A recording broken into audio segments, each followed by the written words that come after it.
Evening.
How are we doing?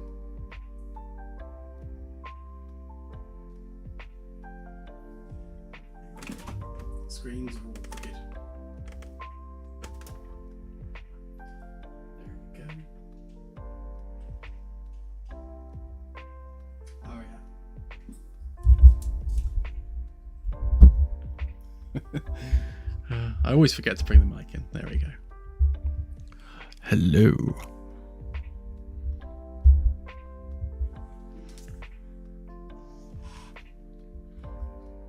Because when I'm not streaming, I move it all around, sort of out my way. Because otherwise it's kind of like in my eye line when I'm trying to watch stuff. And then I forget that it's all the way over there.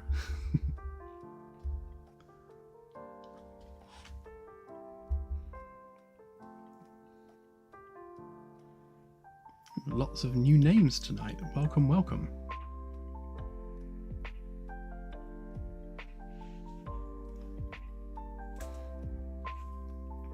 Right, so where are we at? Why don't we take a look at what I've been doing over the past couple of days, as per usual. Let's turn that music down ever so slightly. There we go. Button, wrong button. That's the one I wanted.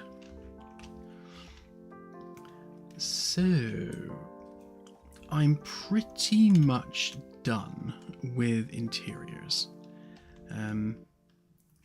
Engineering not included, but other than a couple of door panels, I've done every single panel across C, D and E decks. So all we're doing now is the door panels for here and here. So it's literally just 2 panels for all of this because it's all copy pasted. So that's practically done. I redid this wall screen today just to meet the new standard of size and scale and everything. I've made them 1.6 meters wide by 90 centimeters tall, which is 16 by 9 aspect ratio.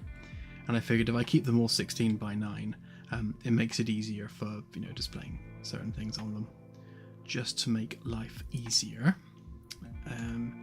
So that screen,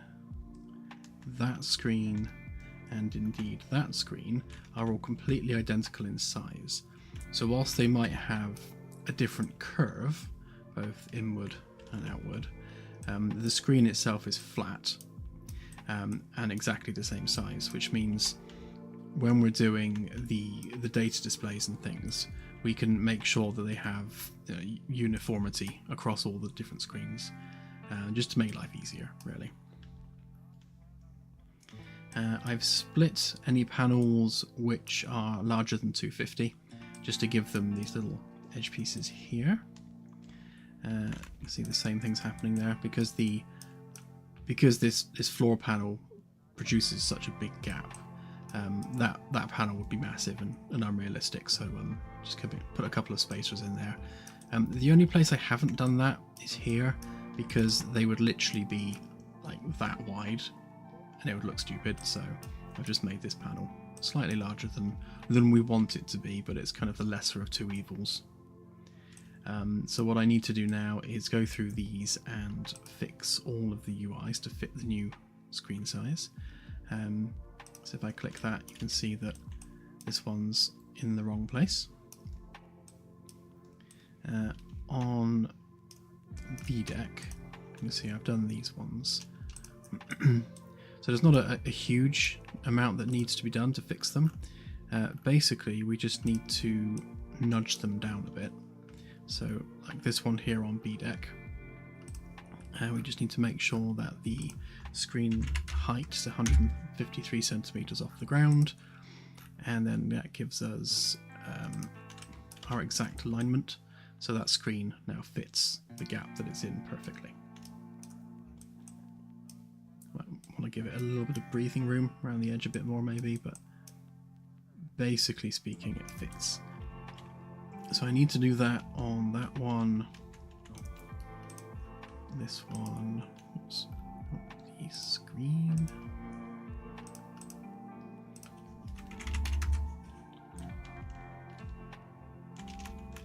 That one I've already done.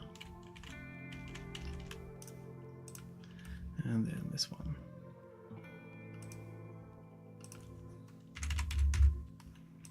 So in addition to nudging the screens down a little bit, the other thing I have to do is on the actual widget itself, I just need to redo the scaling of the widget, just so that fits perfectly in the screen.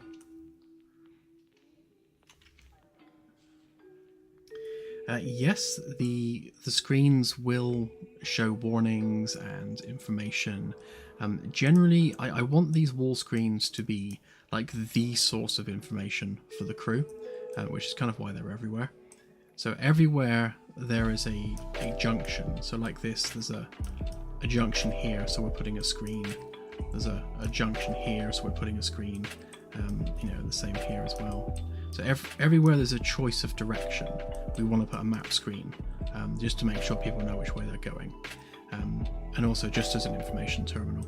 So we will have eventually on here a little UI that you can interact with to choose different functions like mission overview, like deck map, anything really. Anything that we think the crew needs to know information-wise will be retrievable via this screen. If there's a current alert status or like an evacuation order or anything like that, it will all appear on these screens as well. So that should be good. I don't think we've actually got... Yeah, lunch menus, everything. Anything we can think of. Yes, we need to convert these ones into wall screens, because right now they're just static wall panels. Obviously we need to redo the maps on them because they're the old ship shape, so we need to do them to fit this shape. Speaking of the new layout, in terms of how much of this is now kind of done, we are looking at this. So anything inside of this ring is now pretty much on the way to completion in terms of the corridors and the framework structure. I'm kind of halfway through this one, but I just want to decide exactly how many crew quarters we're putting in this ring, and then that one will be done too. So we're working our way outwards from the center, sort of finalizing all of the framework geometry, which means that it's just going to be the forward and aft sections left to do. So we're definitely getting there. with that. I need to cut out the middle bit on E deck as well, because that hasn't been done yet. So by done, what I mean is that these are now separate actors, rather than just being like, you know, one big whip piece. They're now separated out into their actual proper individual pieces, which means the addition of the proper framework, which goes all the way around now. And I'll be leaving the interior rooms just as they are for the demo updates, but I do need to cut the doors in on the outside piece. That shouldn't take too long. I've put the barrier tape all around on D deck now, so there shouldn't be any exits into an unfinished area that doesn't have barrier tape. Just letting people know that, you know, here be holes, don't go any further than this.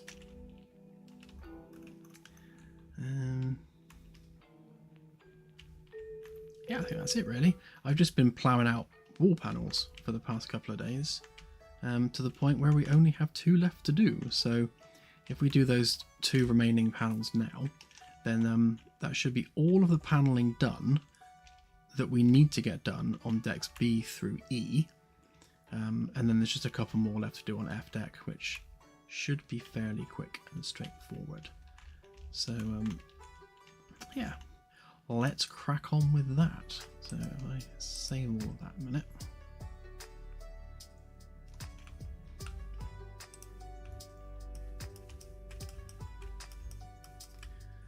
So as I say, I just finished redoing this wall panel here. The back of it, where the actual screen connects to the framework and everything, all of that was completely intersecting itself in a really bad way, and we had some reversed faces around it, and the whole thing was a mess. The geometry was all messed up, so it made sense just to redo that and get the scale right while I was doing it. So that's now up to the same standard as all the rest of the panels.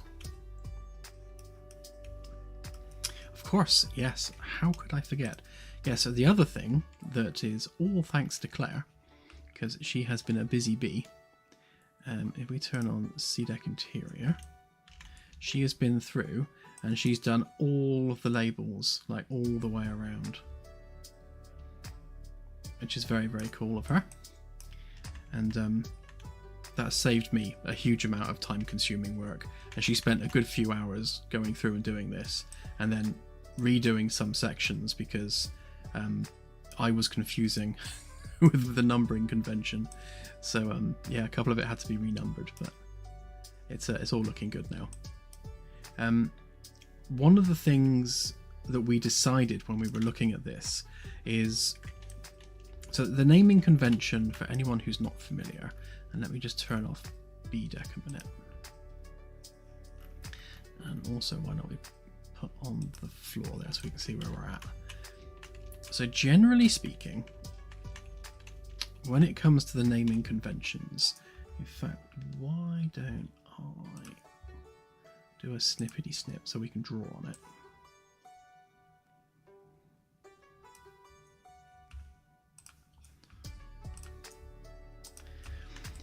So the border between each quadrant of the ship goes like this. So basically you've got the wall screen on ring 1 here. So you've got your wall screens there, and they kind of mark the line of the segment. So all of this is the aft section, and then the demarcation point for the next ring would be here and here. So if we do a different color, then basically all of this here is classed as ring 1. So you've got the ring 1 corridor and the ring 1 straight bit, and a little bit of extra bit there because you've got the corridor extends into the stairwell. And then ring 2 consists of all of this up to there, and including the straight bits. So that's ring 2. And then ring 3 is obviously the bits beyond that as well. So when we're doing the numbering for these rings, we always start with that section there being panel 1 or segment 1. So that would be segment 1 there. Then we go around the ring first.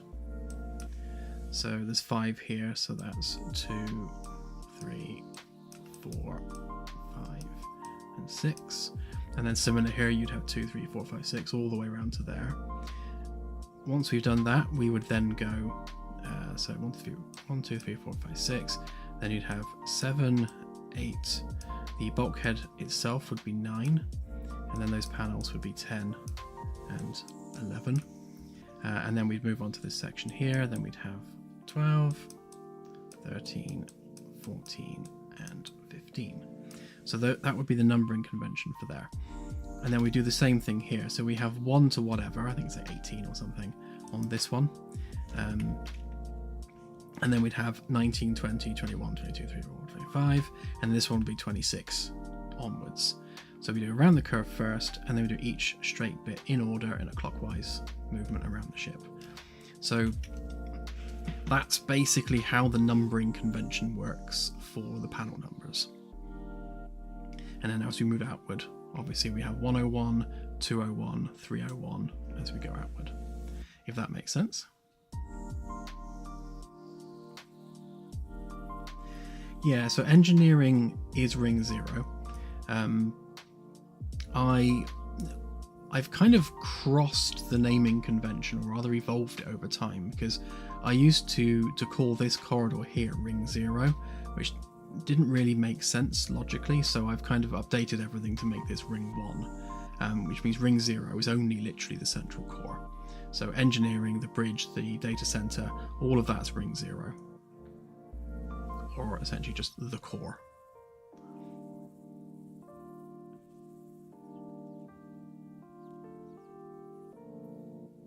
Yeah, it takes practice, Michael.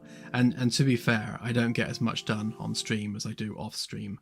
And I tend to avoid anything that's computationally heavy on stream, because I can't think about stuff and talk about it at the same time. I kind of need to, close my eyes and look within and try and work things out, which I can't really do on stream.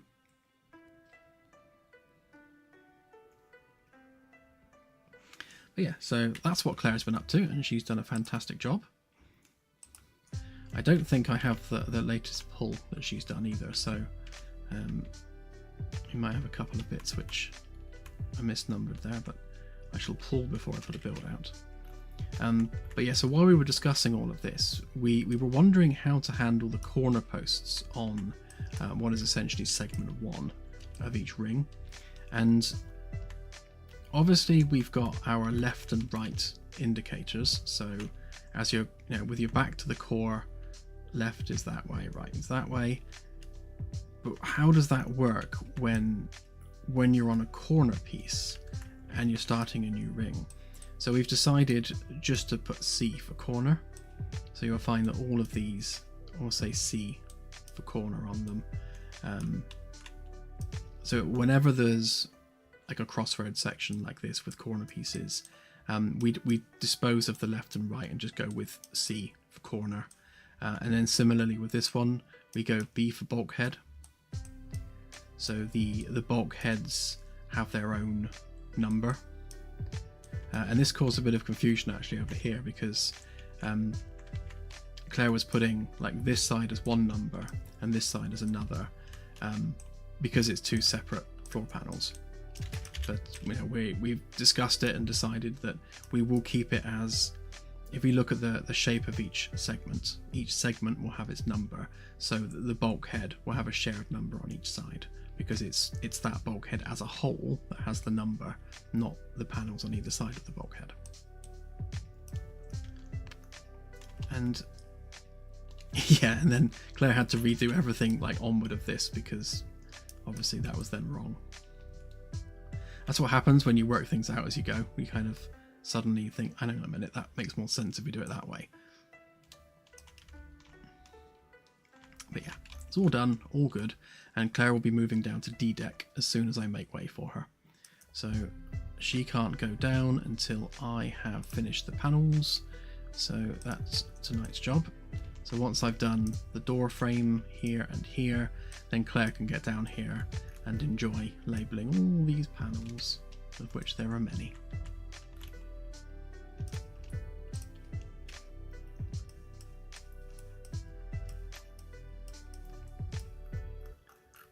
That's it.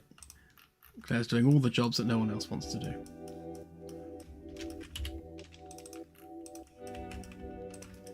Right, so I need to make sure that those don't overwrite those ones. So we make these ones unique. This one should already be the right size, although it doesn't have a panel yet.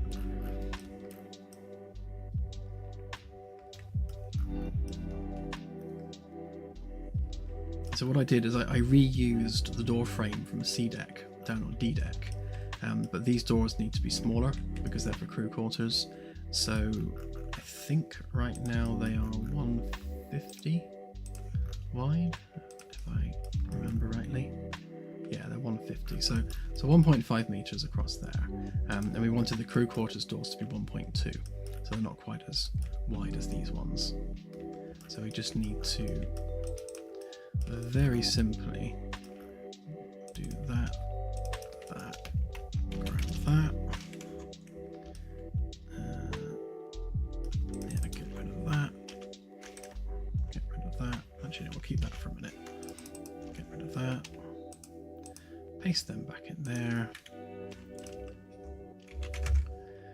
that gives us our base geometry back to work with.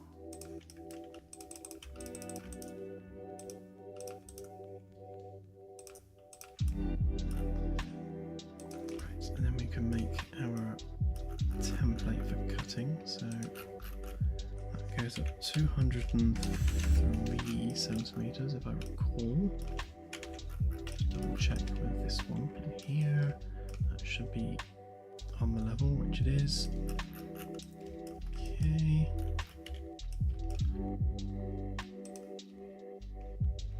We want 60, 120. And then we need 3 up. That's our floor gap. And again, 60. Oops. 120. Then we can join those together. Right, so there is our door hole. Before we intersect that through, we just need to remind ourselves what the corner radius was. So that's 10 centimeters and 1, 2, 3, 4, 5, 6, 7, 8 segments.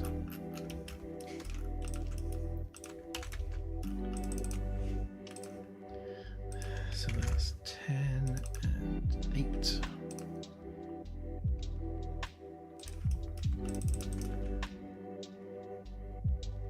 It needs to be the other way around.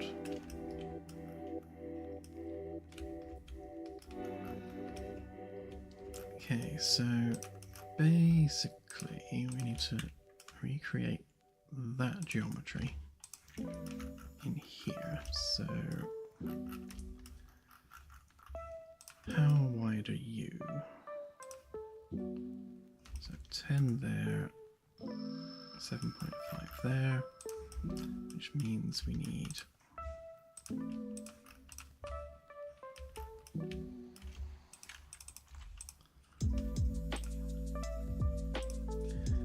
so 7.5 there, 7.5 again, 7.5 and 7.5. That should leave us with 10 in the middle, which it does not. Oh, I know why. Because I'm taking it from there, aren't I? So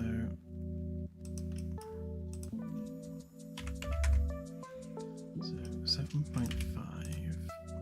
7.5.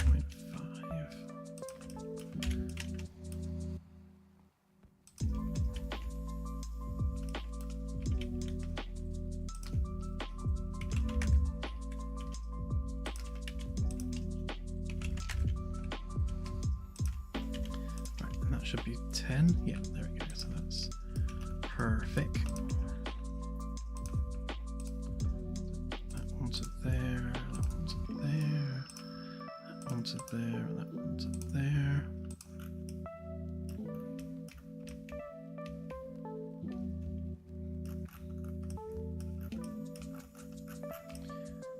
Okay, and then we need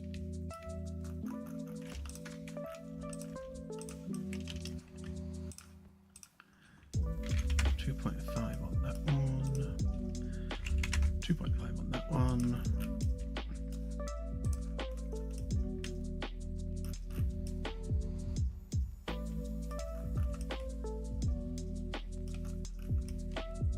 Okay, that should be it, and then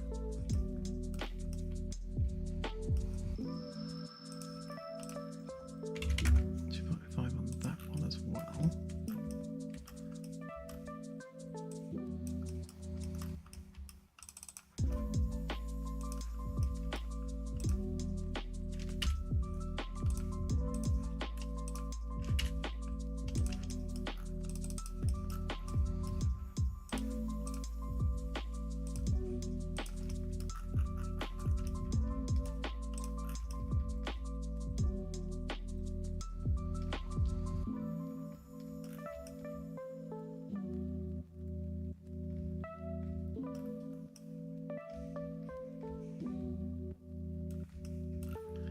That should be everything. So if we intersect that all together,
let's cut these bits out now. So I need to basically chamfer the edges along there to create a gap. So that, that, that, that, that, that, and that. Hang on, let's do this away from any other geometry so we're not getting lost.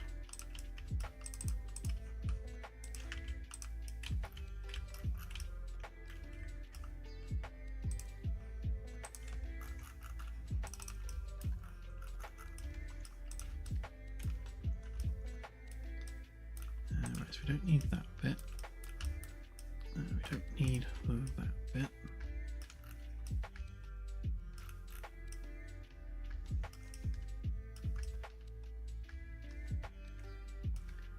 We don't need that bit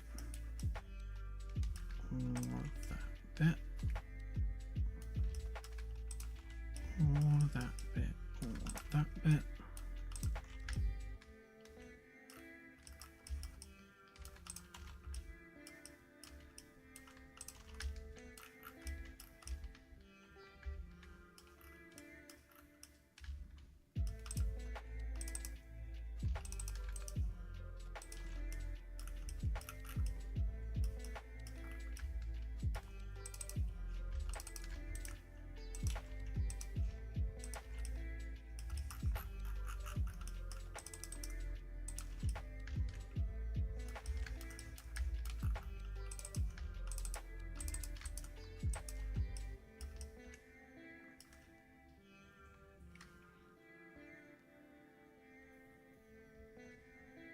Sorry, I'm completely ignoring the chat.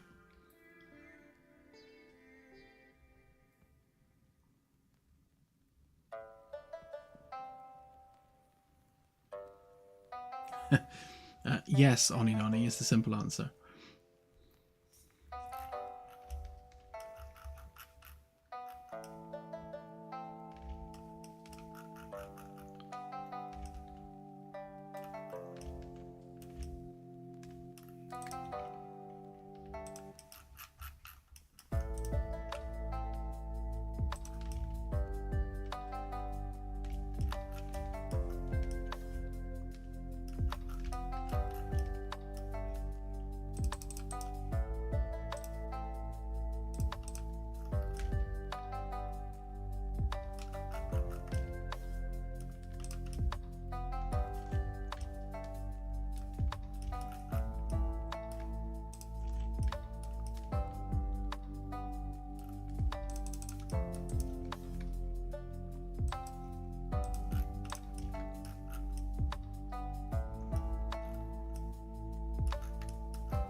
So that,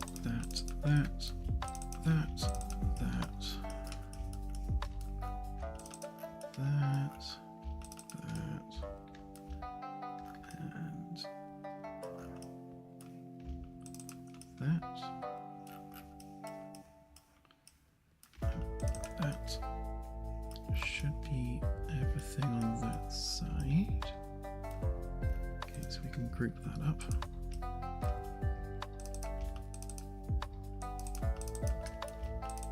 And the same on this side.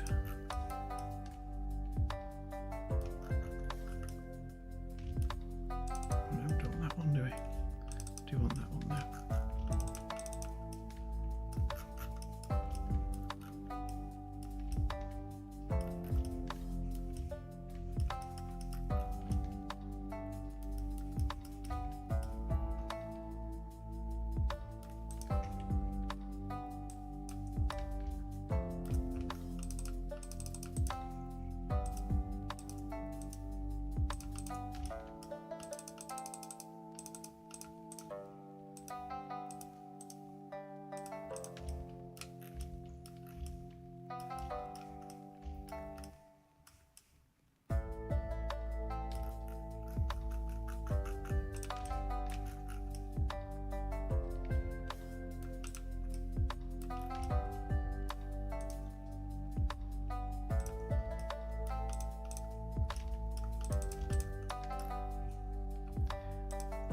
Let's get those edges done. So I think I went with 1.25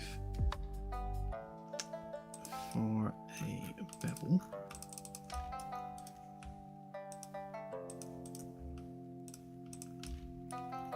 Okay, and then 0.25 for a chamfer.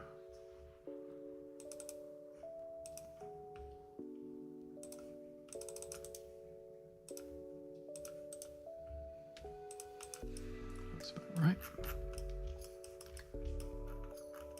Just making sure it hasn't gone awry anywhere else. That looks good.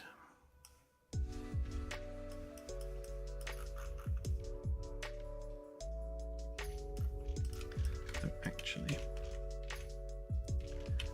before I do that, I do need to grab a copy of that face and just stick it on there. And the same on this side as well.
one side done, not seeing any weirdness.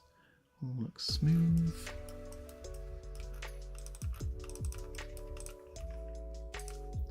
Now we just need to do the same with this side.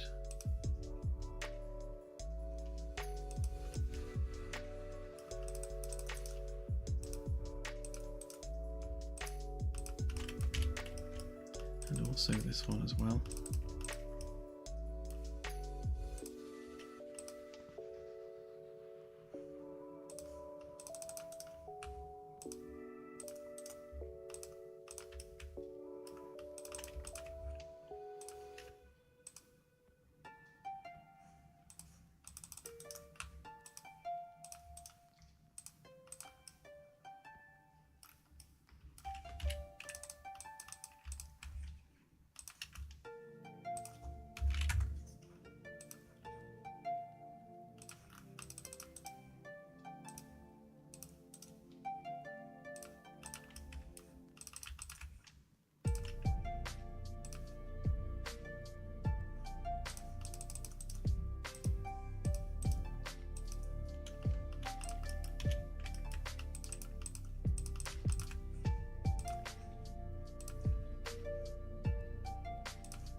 Before I do the inside edge, I'll sort out the door track, because obviously we don't want the curve on it.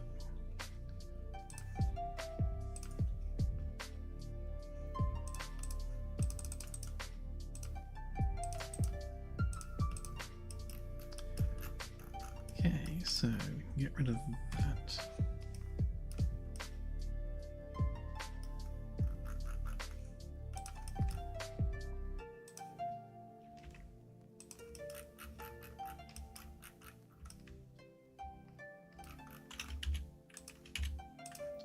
We create a face there.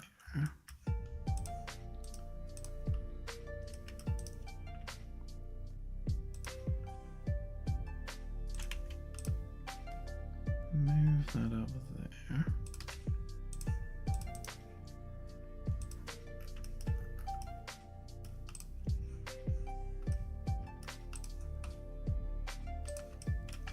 And then the same at the top.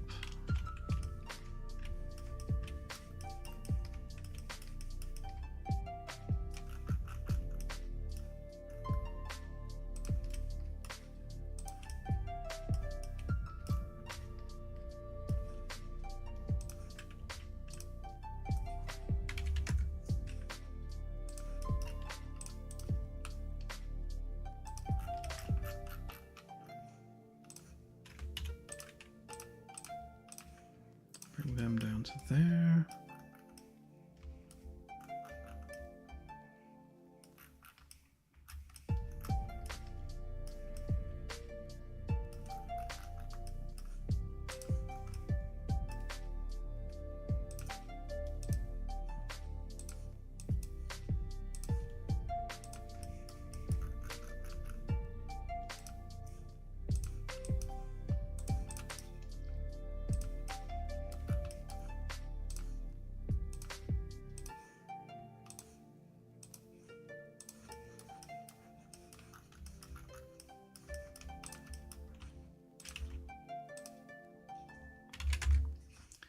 Thicken that face.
we go, one door frame.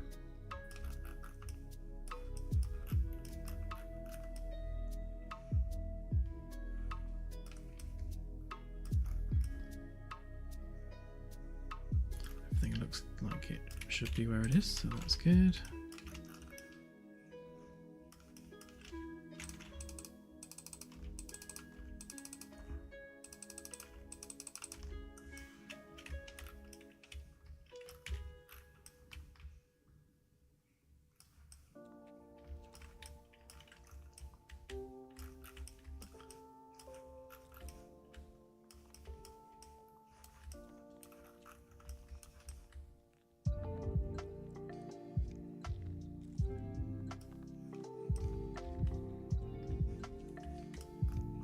So before I go ahead and make the actual wall panel for that, I'll go ahead and do the door frames over here as well, because we've got,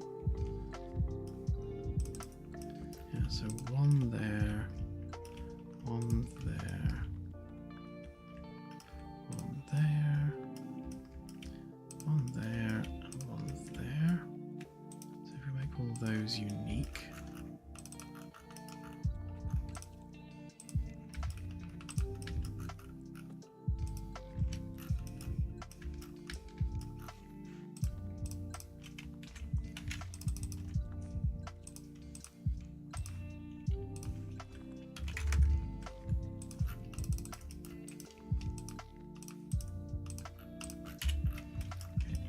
Those ones, and then on this side we've got that one, I guess that one, and that one.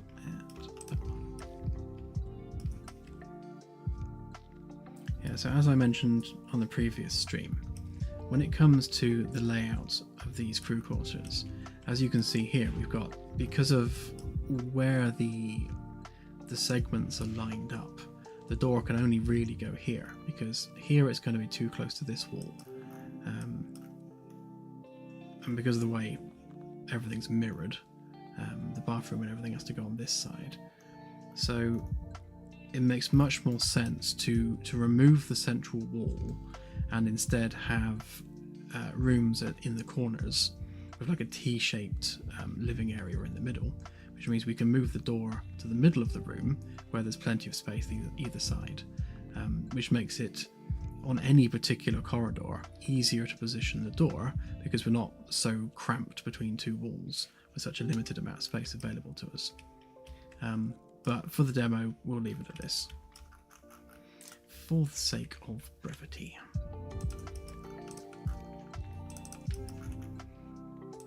And plus, Claire will shout at me if I go and try and do it again.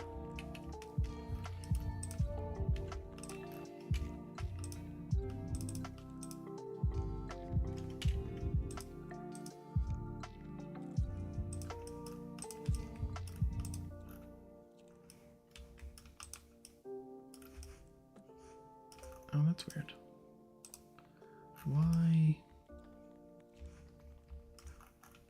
Why are they grouped within a group? Oh, they're not.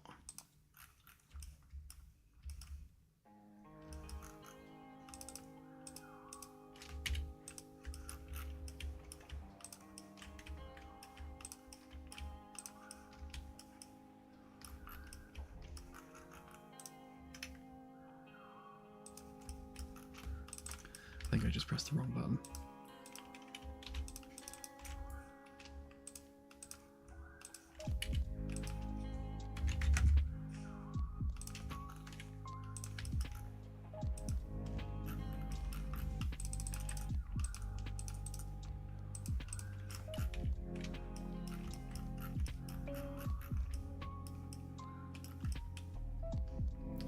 So that's those door frames and that's those door frames. There's only one copy of this particular mesh around there, so we don't have to worry about any unique versions of it. What I should have done is I should have kept the template I made for this one, but never mind, make another one.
10 and 8 on the edges.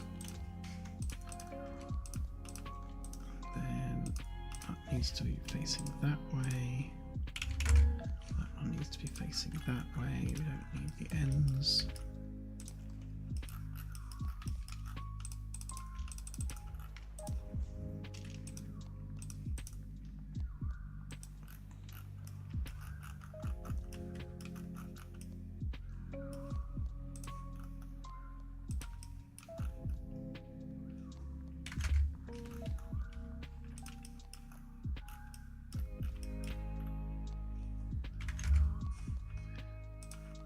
Going to give us a little anchor point on here.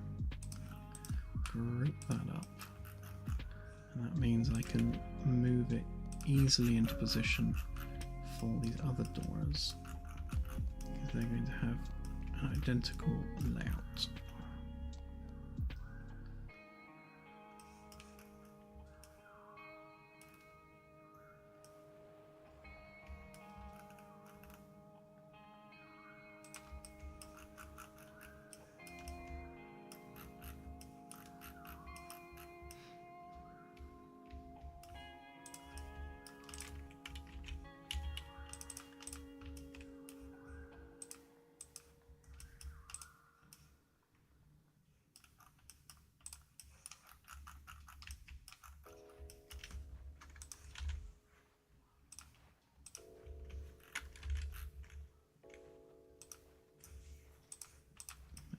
Lined up.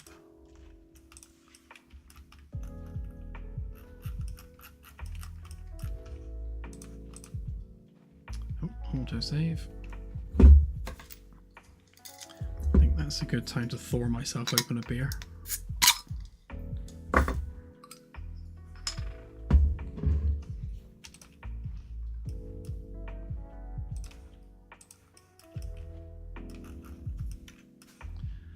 Just check the alignment on this, because we made a boo-boo last time with the alignment. 127, 117, 127, 118, close enough. 0.001 of a millimeter, I think we can live with that.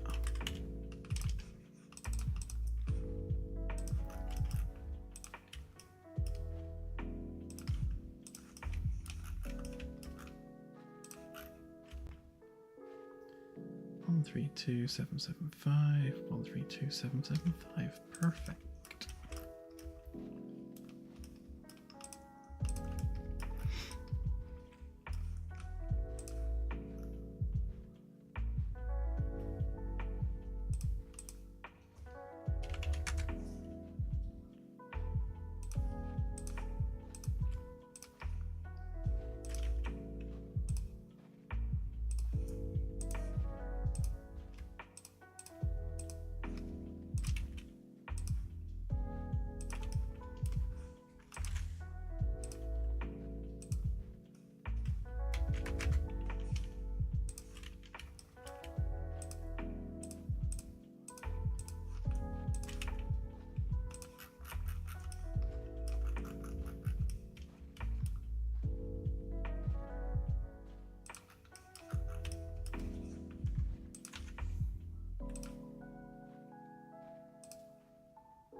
May as well do two at once.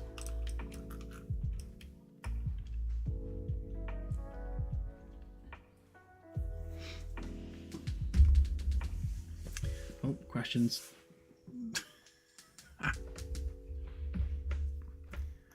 No, my phone's dead, actually. Oh, is it dead? Hang on. No, it's very dead. I've got it plugged into my laptop, but my laptop's not plugged in either, so neither of them are going to charge.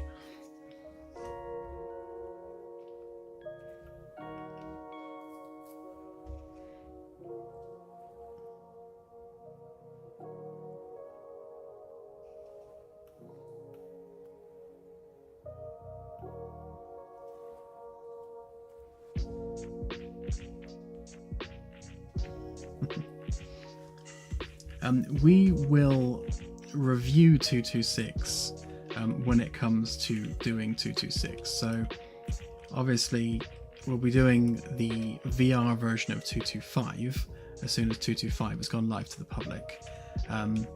Although I rather suspect we'll probably have to do a hotfix or two before we work on that. So we'll get 225 out, hotfix anything that's severely broken that we've missed, then do the VR version of 225, and then we'll take a really good look at 226.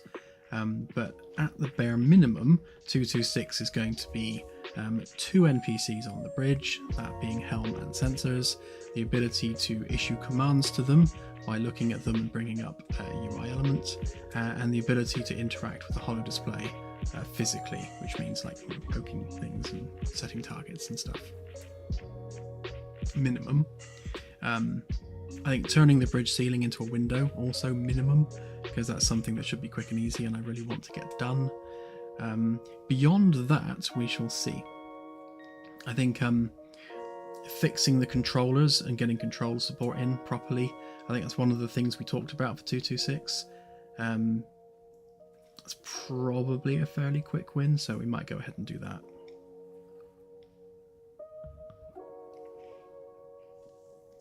Yeah, mostly bridge geometry, because I didn't want to go too far from the bridge in 226, because again, we want to make smaller, quicker patches. So if we just focus on doing a few things on the bridge and then nowhere else, then I shouldn't get distracted by anything. But yeah, controller support would be good.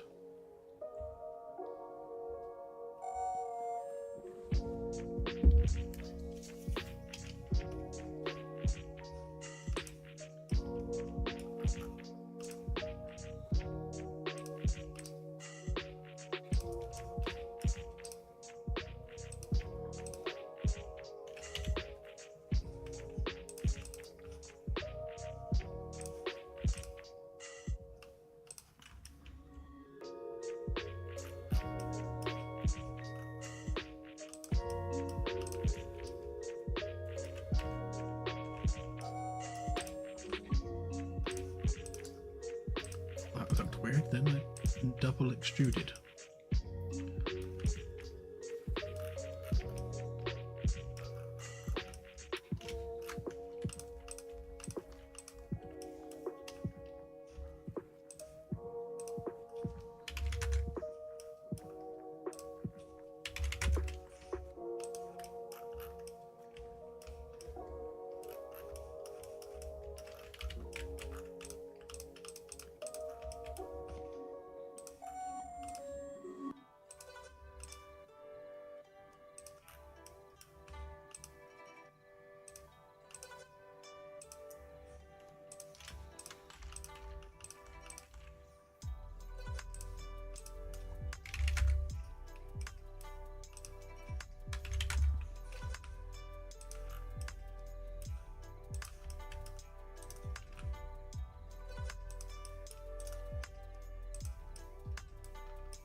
Sorry, you guys are chatting so much, I keep falling behind.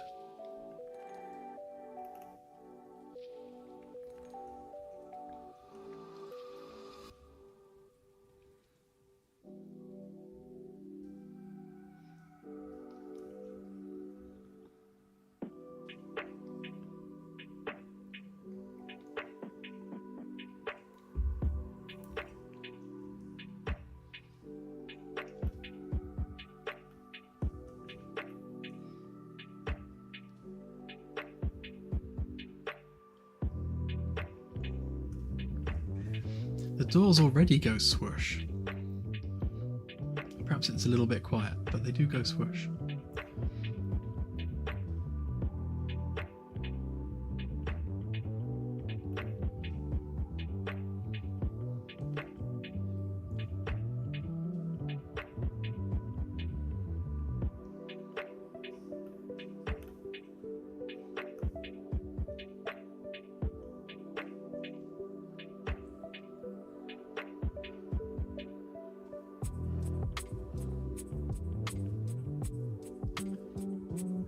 Yeah, we're doing some doorways and door panels, Gabriel.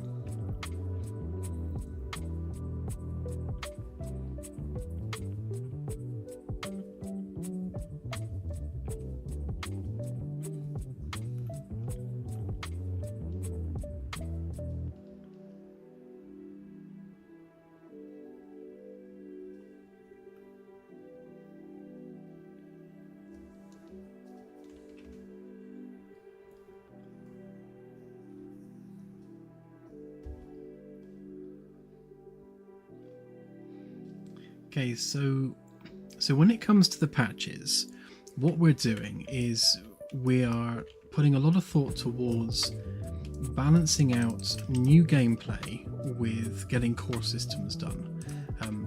I kind of alluded to this in the last stream, but what we want to do is just make sure that we're not just working on core systems after core systems, because that gets boring fast, and we need to be demoing gameplay as much as we need to be building out the core systems. So the general idea is we need to make sure that, if not in the same patch, then at least in every other patch, we need to be addressing some kind of gameplay element on the ship or in the galaxy, just to make sure that we're staying on top of that. So the core system element of what we're building for 226 is the ability to issue commands to NPCs. That's basically a core system, and that having that ability to engage in dialogue with an NPC is going to be a big part of interacting with your shipmates. So we need to make sure we give that the attention it deserves.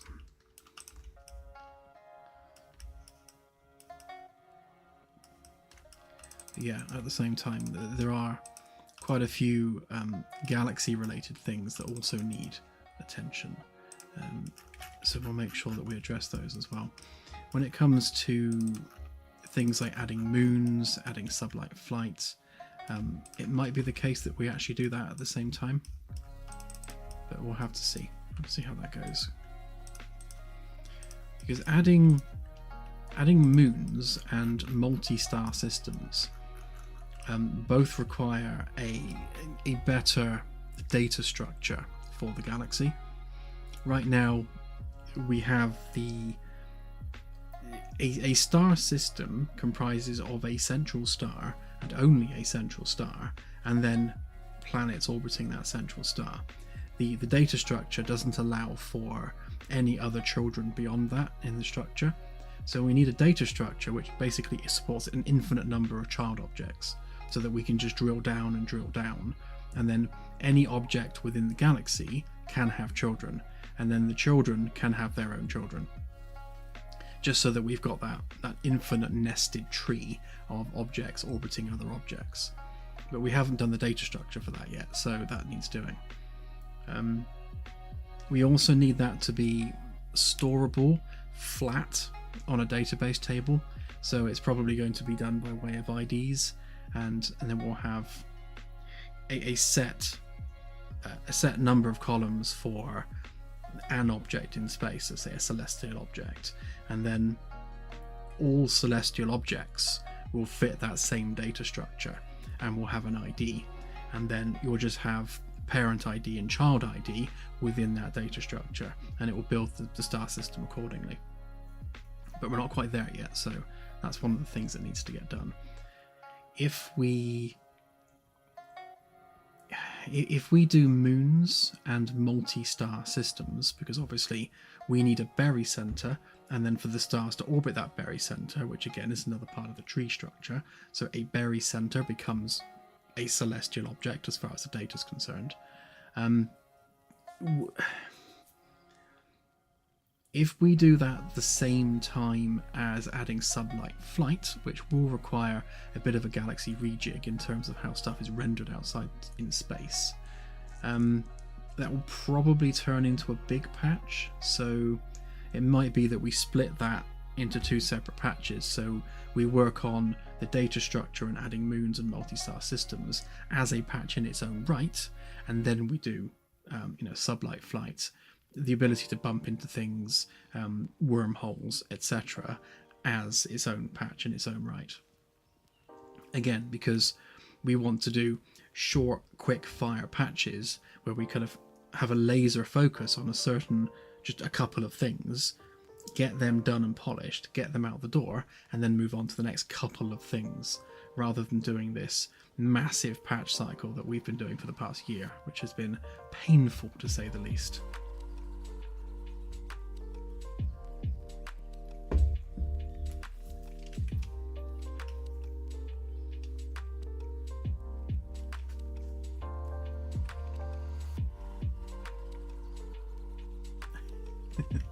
Everyone likes a good barycenter.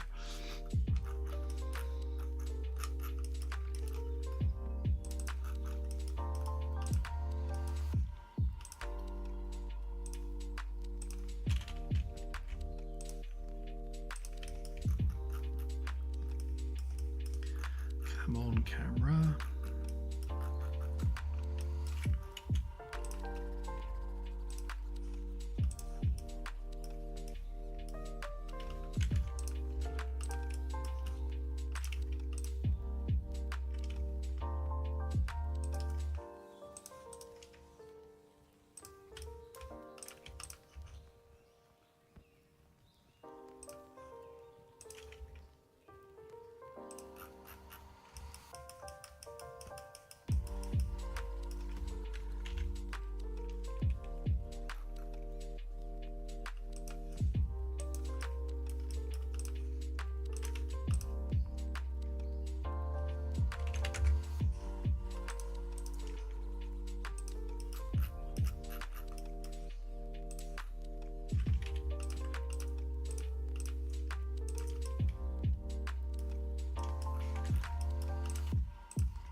something in my eye.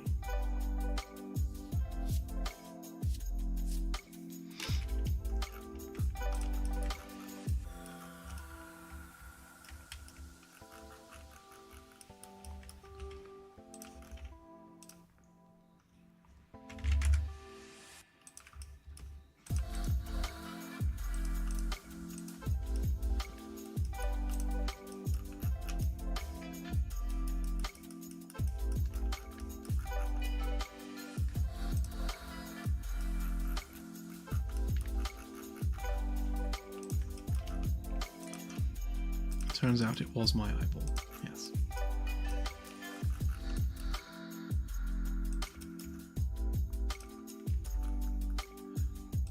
Terrible for getting stuff in my eyes. Like, Claire will attest to the fact that whenever I do like any kind of garden work or anything really that involves any kind of particulate matter, something will end up in my eye every time without fail.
Yeah, long car journeys are really good for business meetings.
Yeah, the VR aspect of it should be fairly quick because we're not doing much more than what is already just built into the engine in terms of what Unreal Engine can do.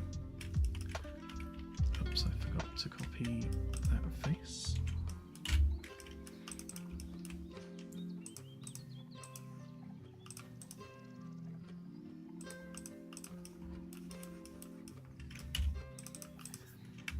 But yeah, I mean, Unreal even has a VR template you can use out of the box, and I've got a couple of really good VR asset packs just to speed the process along a bit. Given that it's only a prototype that we're putting together, we'll just use some asset pack code just to get it up and running nice and quickly, and then we'll refine it properly, once we're working on it properly. But yeah, there's a wealth of material for for getting VR set up in Unreal. It's really quite simple. The actual player pawn is no different than the first-person pawn. You're just sticking the camera to a head-mounted display rather than to the mouse location. Quite simple.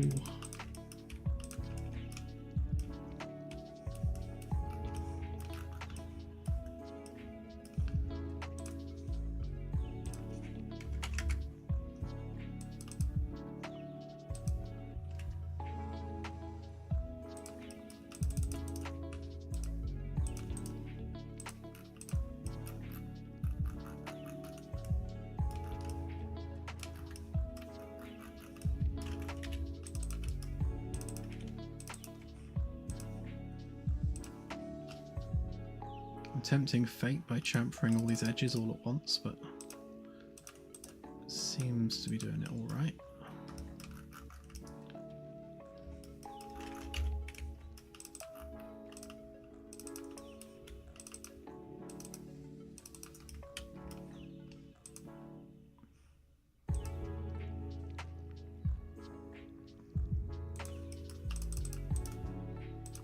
It helps that it's reasonably clean geometry that we're working with, so that doesn't make it too bad.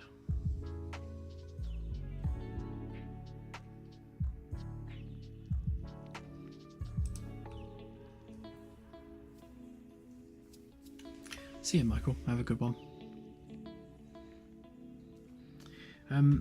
Yeah, so eventually the uniforms will be customizable. We debated that to begin with because we didn't want to reach a situation where when you join a ship it's not obvious what department people are, and because we could have customizable alert conditions, customizable uniforms, customizable alert audios. You know, there's a lot of stuff we could customize quite easily, but we were worried that when you join just a random multiplayer game and the lights are pink and everyone's wearing different coloured uniforms, and you think, okay, so who's who and what does this alert mean? And I think we were perhaps thinking on it a little bit too deeply. So yes, we will make it so that you can customize the uniforms. The code to do it is already there, so it's not even a big thing to add. I just need to build a UI for it.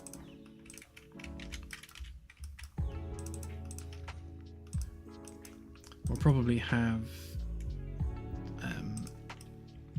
a unified tool for doing that sort of thing, for customizing the ship. So where you've got your ship customization, we'll probably add uniform colors, alert colors, and multiple alert modes to that to make it kind of a unified ship construction tool, as it were. Or like a gameplay construction tool, just to allow you to shape the game exactly how you want it.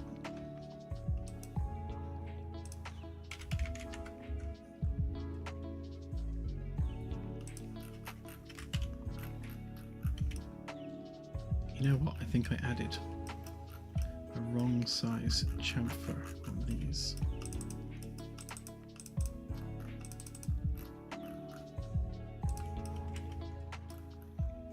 Come on, camera, you can do it. Oh, I did.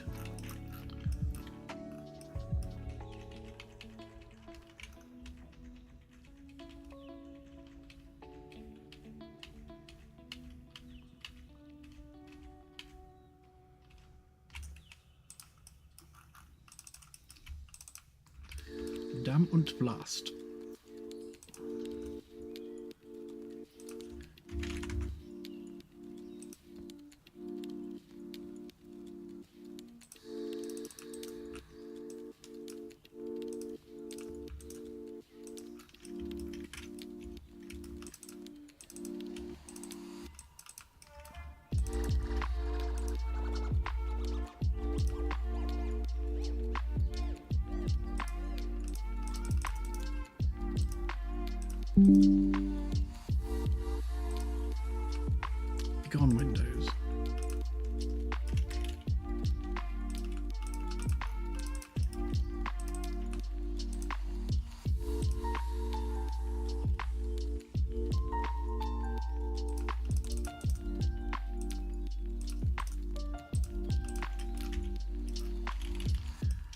That's better.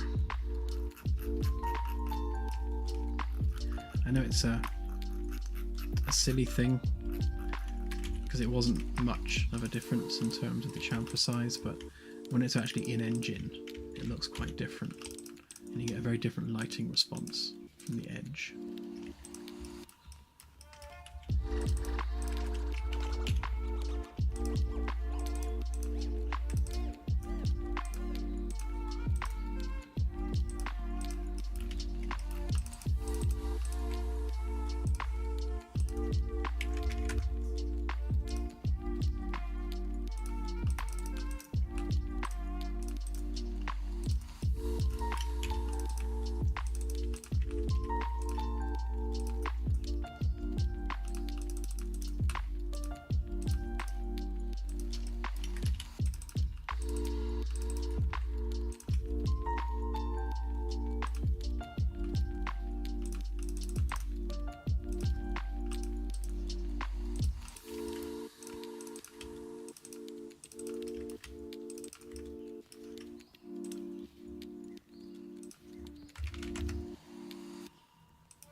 Okay, there we go. We have us some door frames, and because of the magic of science, they've all been updated across everywhere they need to be.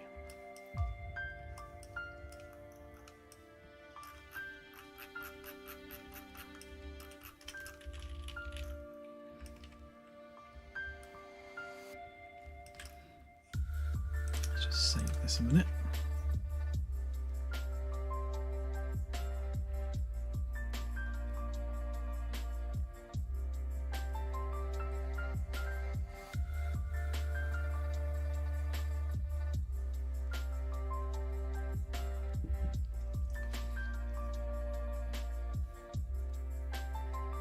Thanks, Leaf. Appreciate it.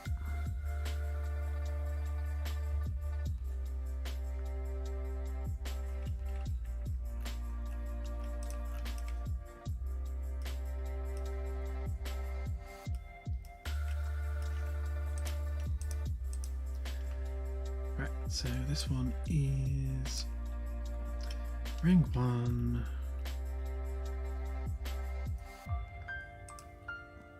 Framework, ring 1, D-deck, framework walls, that one.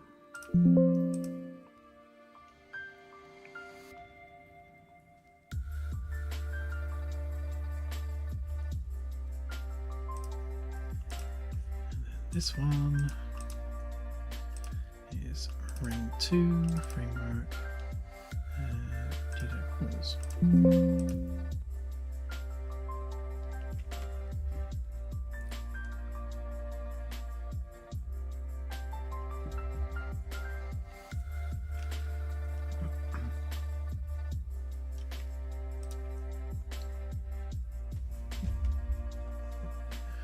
An easy solution to that, Anasi, is you have a bit of a cooldown.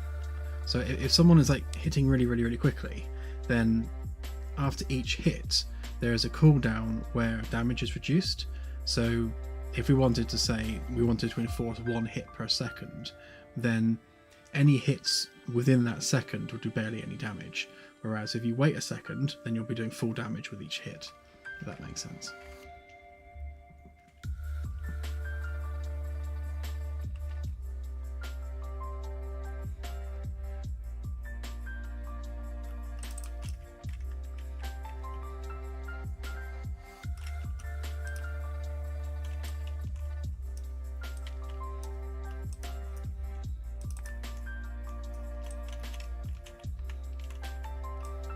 Okay, you should see that door magically shrink.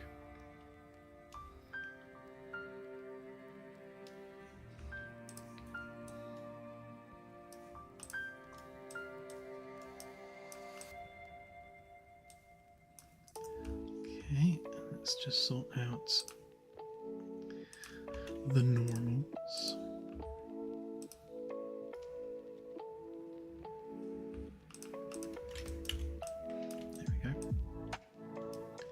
So the beauty of that 0.25 chamfer, this bevel, is it just gives you that nice little light pickup on the edges. So we still have our angular edge, which is what I wanted, but it retains the nice light there. And same for the windows as well, which I don't have any of on this deck, but the exact same edging on the windows again gives you that nice light pickup, which makes it not look like CGI. Whereas you get these square edges like this, it immediately just looks like, you know, computer graphics, whereas that gives it a bit of realism, just giving it a nice soft edge. Okay, so that's those ones, and then we need to do this one.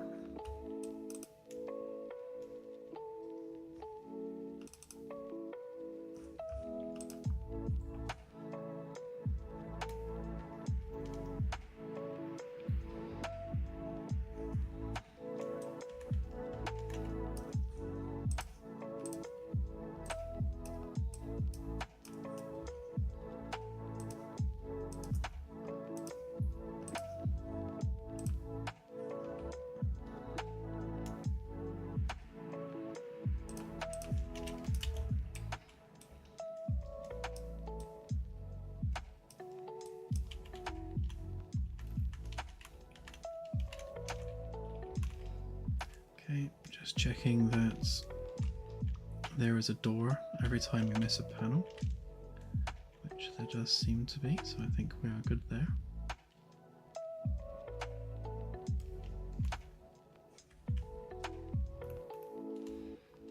Okay, so with the holes all cut out nicely, the next thing to do is to make the panels themselves.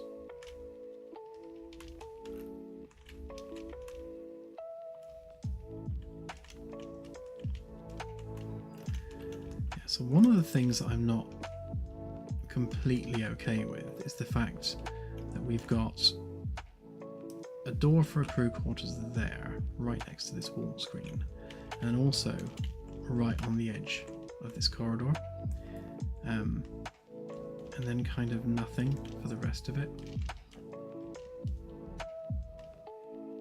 They're not very evenly spaced, but then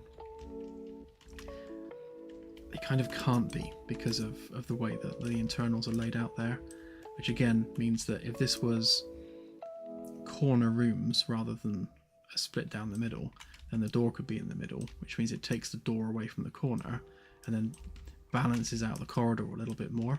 So you have white space, door, white space, screen, white space, door. So it's just a lot more evenly spaced along the corridor.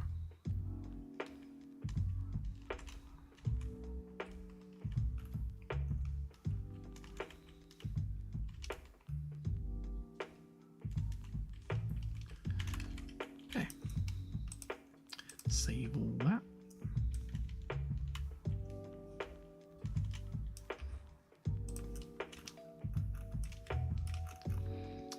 Thank you. Right, so next we're going to need some panels. So let's make sure we've got the right layers turned on here. So we don't want that one on. We don't want that one on.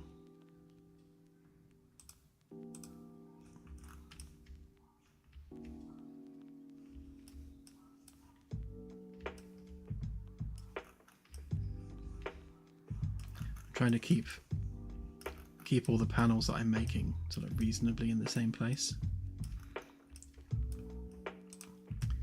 Spare template. Just what I needed.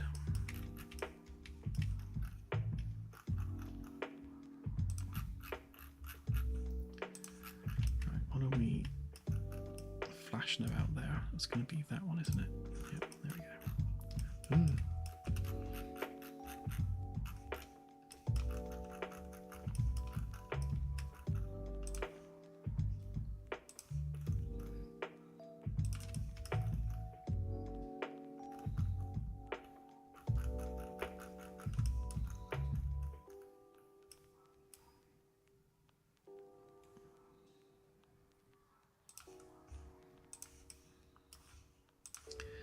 Before I position that, I'm going to just fix, looks to be a bit of stray geometry at the end there. Which end is it coming from?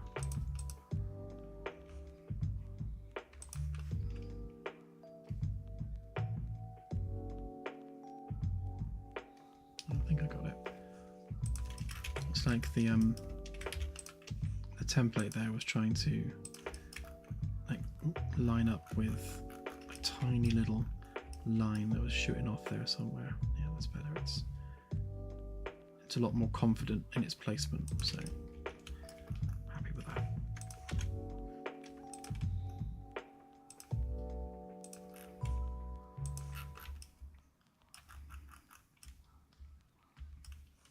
Of course, that's completely the wrong place, and I was looking at the wrong line, so that didn't help, did it?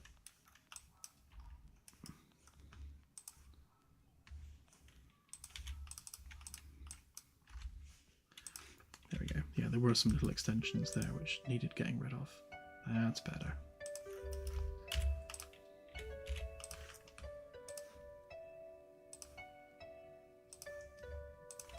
That's more like it.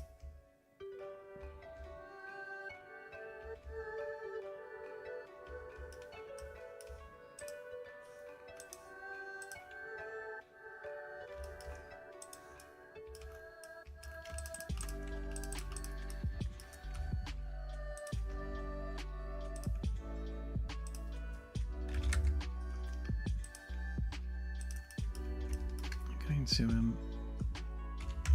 adjust this as well, just to give us that 6 centimeter extension off the end there.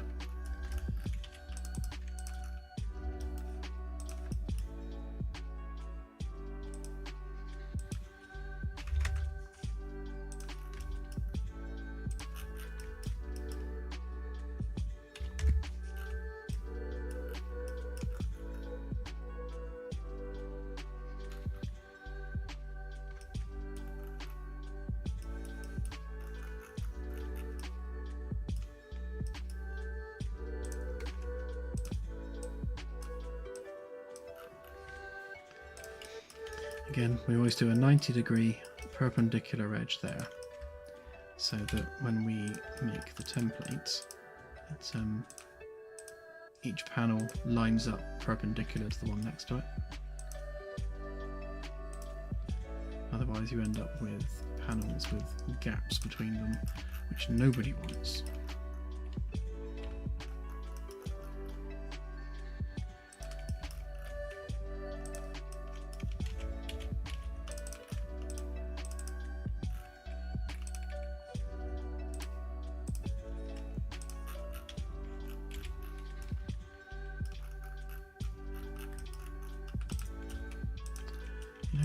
In the interest of doing two at once again, do that here as well.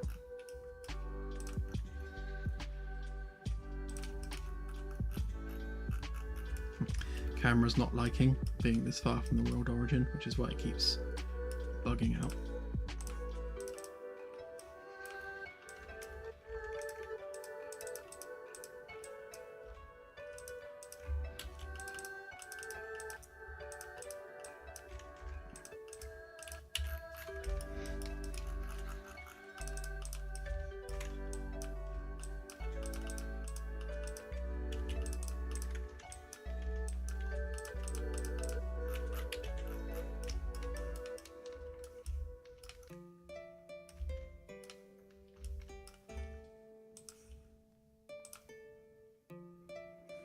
So I already did 6 centimeters on that one, so I don't need to do it again.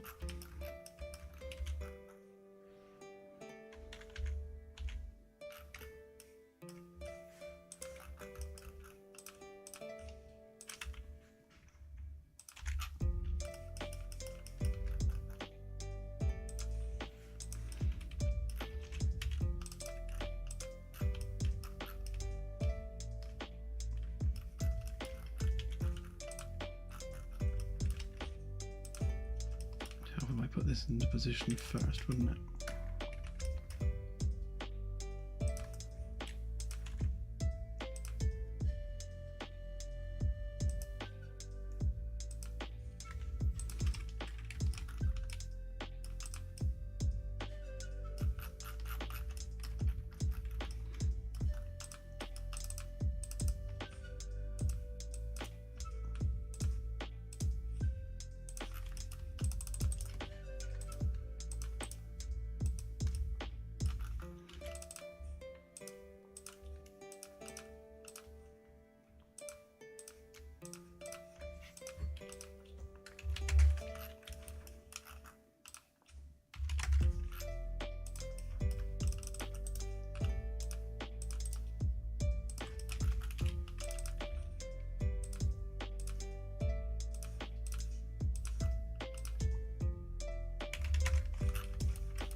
So these two panels I'm working on now are actually the last two panels of CD and E deck, which is a bit of a milestone, at least the last for now, until we do the next corridor ring in a future update.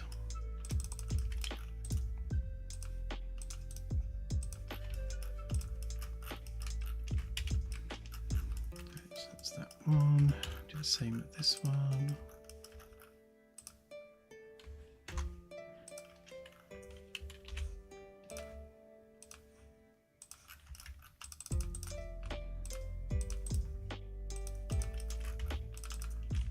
Again, one day I'll find a way of automating this so that these constant repetitive actions can be done automatically rather than me having to click stuff.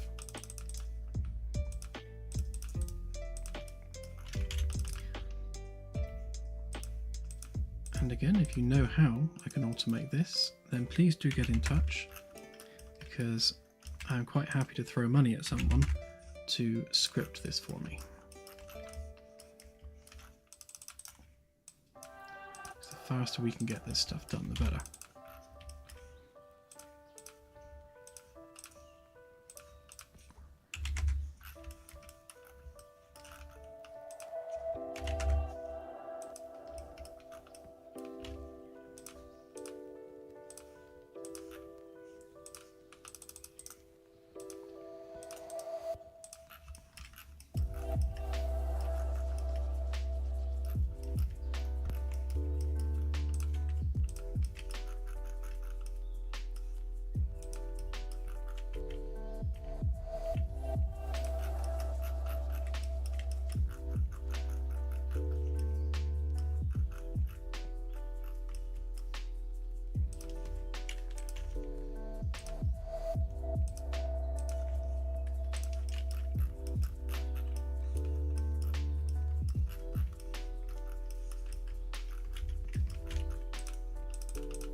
I don't know what that is. I shall Google it afterwards. The challenge with automating this is obviously every panel is different. So obviously the path for the extrude is going to be different on every single panel, but the general design of the panels are fairly similar. So yeah, they have the same gap on the edge there, the same gap there, and a lot of it is the same on every panel, but it's about automating the same actions on something that's a different shape. which is where I've struggled with it.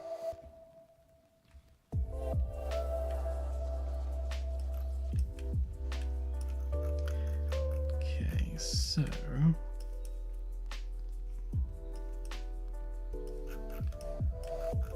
I've just noticed we need a door here as well.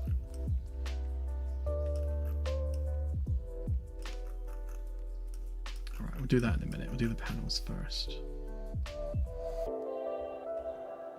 I thought I was doing that one, but I wasn't. I was doing that one. But that does need to be a door, so we'll sort that out.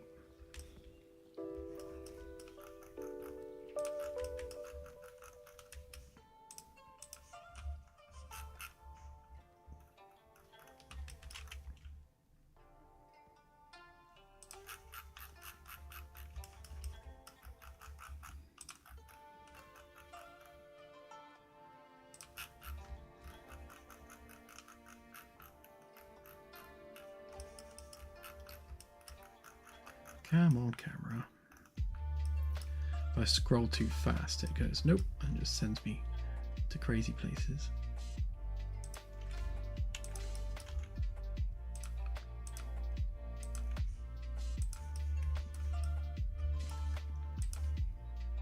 How big's that? 5.5 is too small.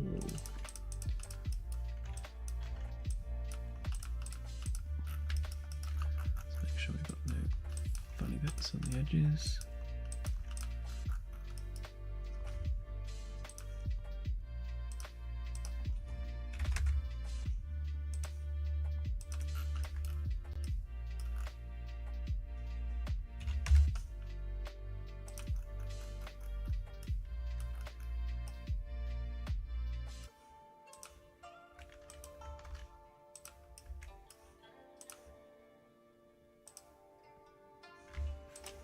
Okay, I already did 6 there. Didn't think I had, but clearly I did. Makes life a bit easier.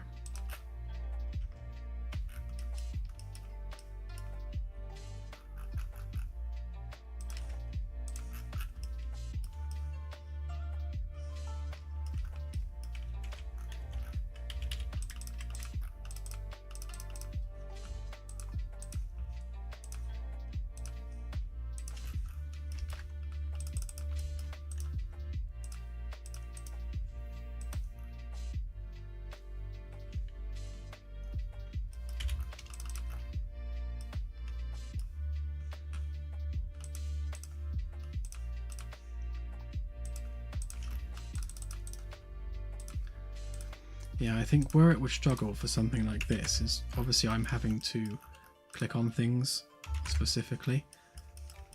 Like that face specifically needs clicking on, and it would be difficult to instruct a tool to know which face I'm clicking on. Like the menu actions, you can automate that easily, but how do you automate clicking on an object in a 3D environment, which is going to look different each time?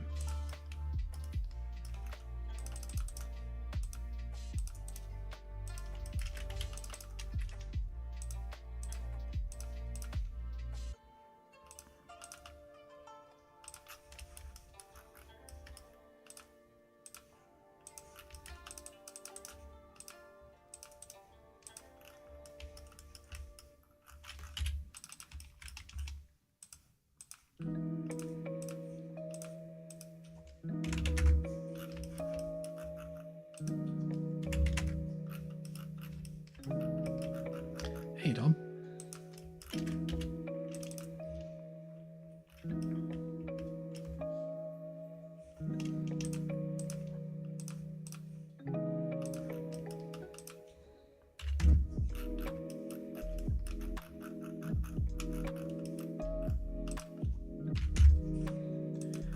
Yeah, SketchUp has a Ruby scripting language that you can just go ahead and make your own tools with. I mean, all of these plugins that I'm using are done with Ruby, but they tend to be fairly linear in the way that they work. I need a kind of a non-linear plugin that uses a bit of intelligence to know what it's doing.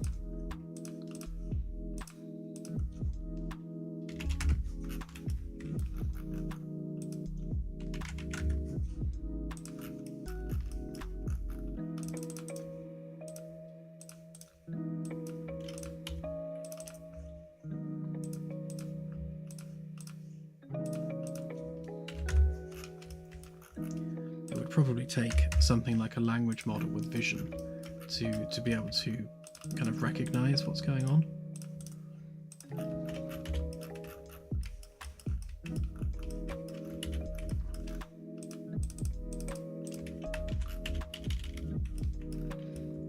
Because you could highlight a group like that, and then it could like cycle through the groups, like the subgroups within that group, and then for each one paste in the path and then run the follow me tool on the required face, and then bring those edges in by the same 5.5 centimeters that I always use. But I wouldn't know how to instruct that, or how it would know which face to click on. Like, how does it know it's that face that it's extruding?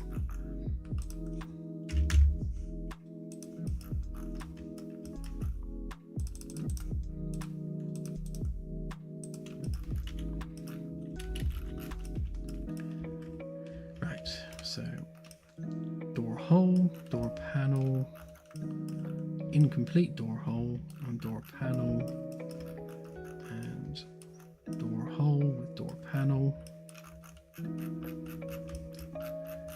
Right, so now we need a door cutting tool.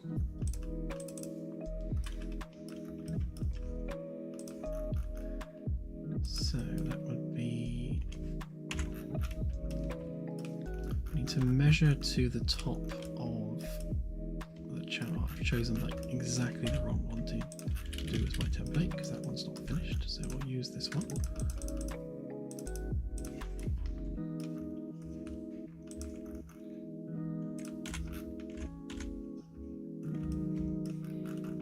Right, so we want to line the top of our template with that, which is the edge of the chamfer,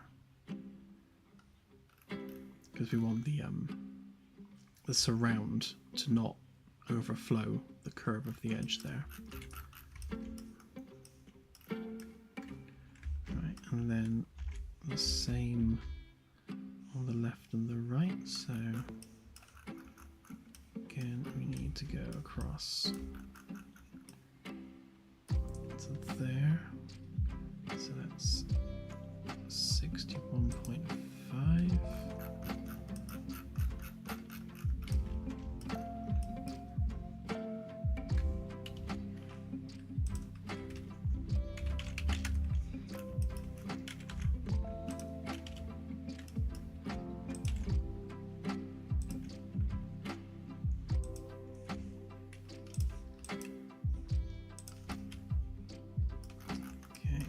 To know the angle of the cut, which is a slightly more awkward one, because we ideally need to know that angle there. So that would be 11.426 on that one. Is it the same on this one? That is the question.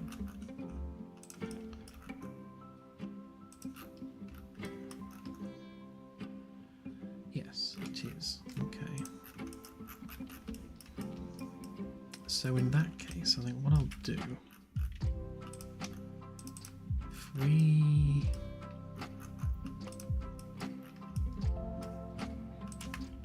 copy that up there, exactly 300.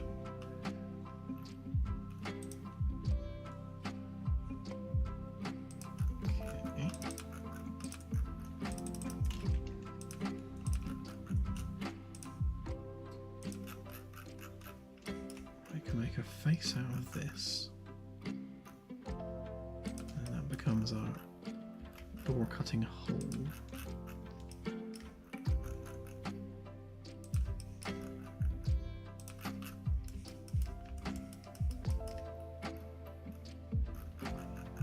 Again, I'm trying to create a template that I can use across all of the doors, just for the sake of efficiency. So if we take that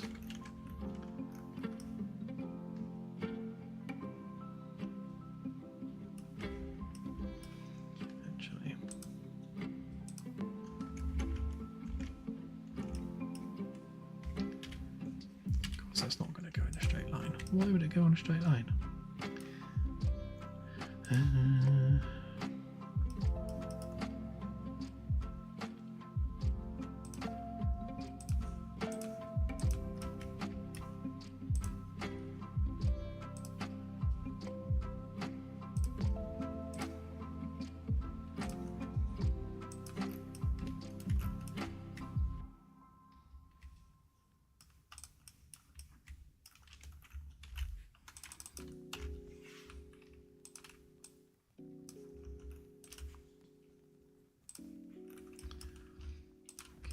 Bring that back down 300. That should, all things being equal, exactly fit in the hole. Exactly.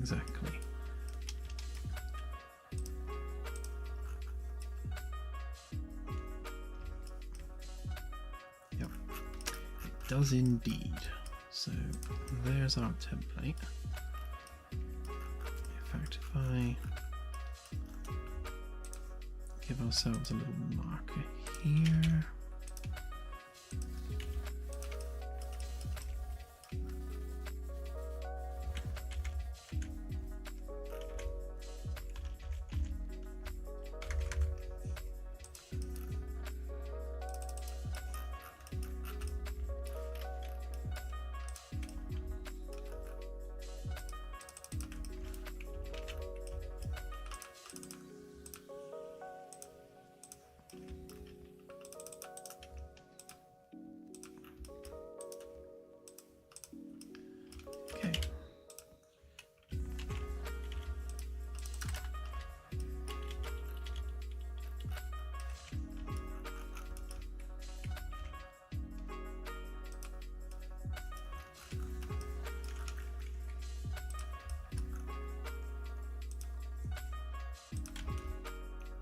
So technically, if we can line that up with that,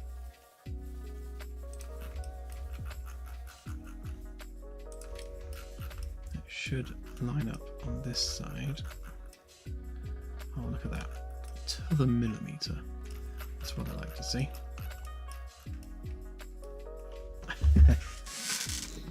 Yeah, definitely.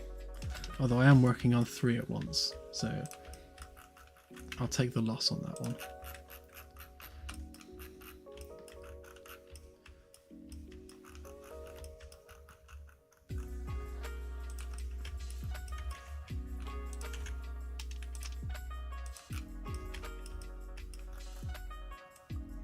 Line that up with the center line there, and that should be exactly equal in there, which it is.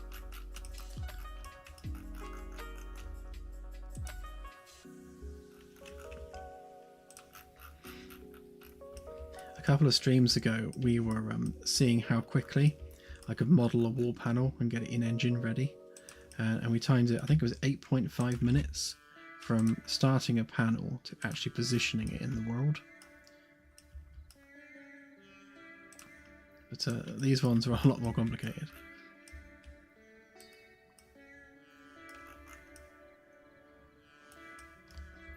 Okay, I'll go ahead and make the wall panel despite the door frame not being done, because I know from the template that it is the right size.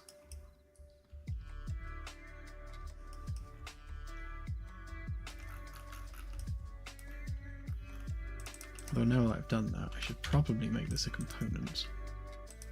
And then get all the layers right as well.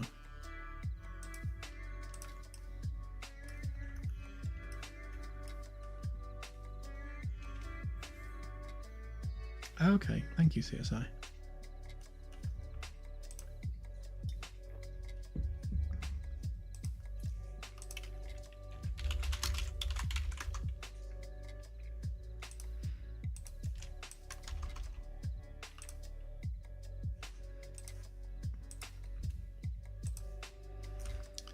I never used the built-in one.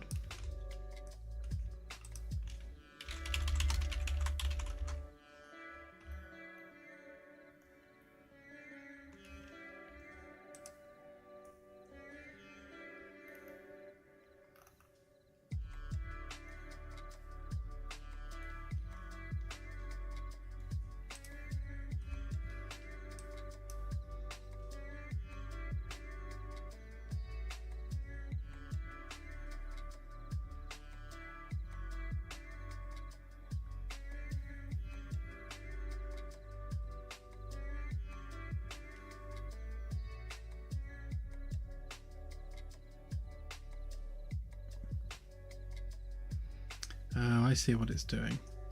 Now, so what it's actually doing is, this is an object outside of the group, and what it's doing is extruding a face from an external object into the current group.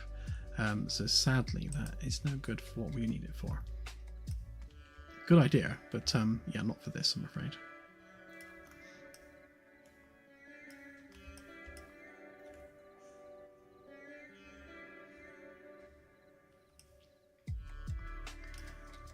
Was worth a look though.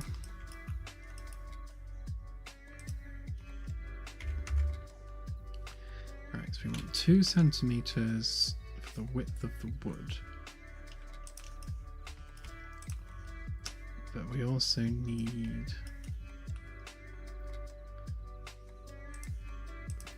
5 for the edge of the white panel, and then 6 because we're also insetting the little spacer thing.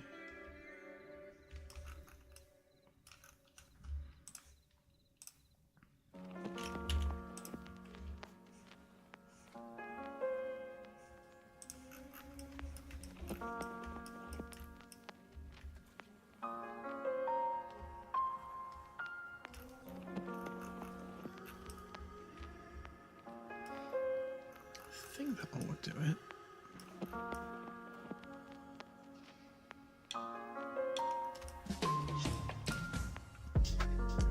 Oh, actually, no, we also need the rubber bit for the back.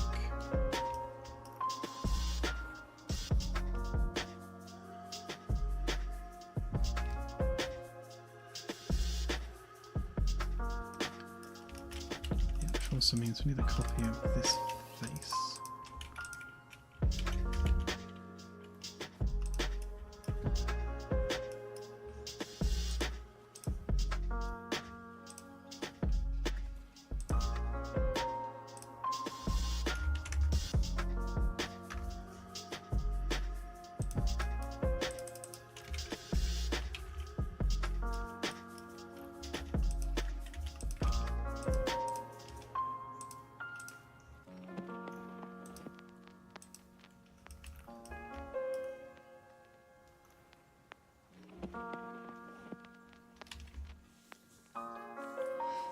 It really depends. Some things I've made my own tooling because it's been fairly simple to create the tool, and it's been, you know, a big win in terms of speed. Other things like this, because it's so arbitrary, like yes, all the panels are basically the same and require the same motions, but they're all different shapes, so that's very, very difficult to script. And I wouldn't even know where to start when it comes to telling a script, right, click on that specific face there for every panel. Like, how does it know that that's the right face on the general panel design? I'm sure you'd need like proper AI to be able to recognize that.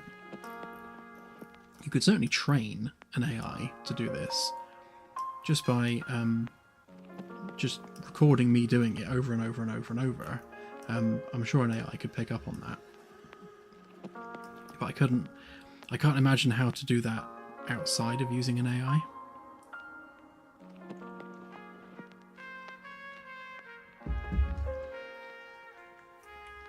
You would have to, no, because like all the faces on this group have the same material.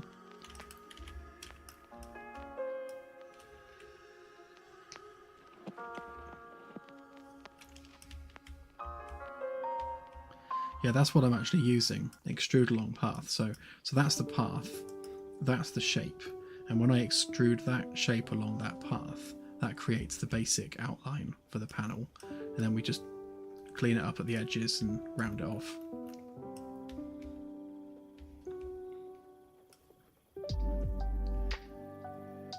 Yeah, that's basically the challenge, isn't it? Yes, you can do it, but can you do it in SketchUp? Again, you know, it does have Ruby, so you know, it is scriptable. So let's do the white one first. And in fact, let's move this into there. And then let's make that a component.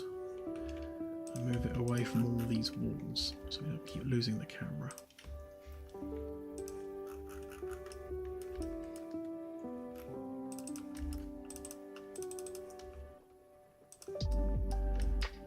We also need to drag that down out of the way. Oops. Has to be exactly straight.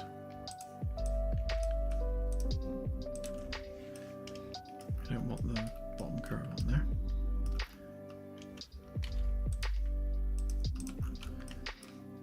Okay, so that face there goes onto that face there.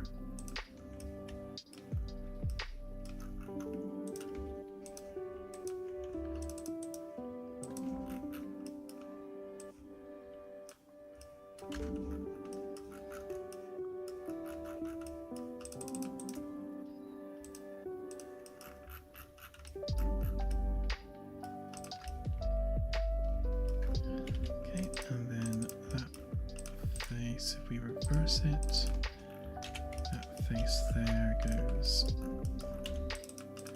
onto that one.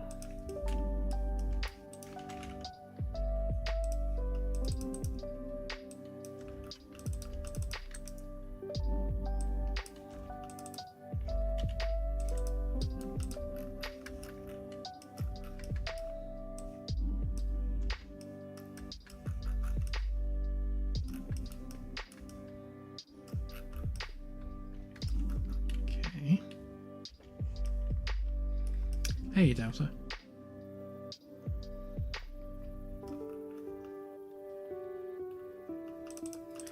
Sure, I'll just Control Z the past 2 hours.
That one didn't go to plan.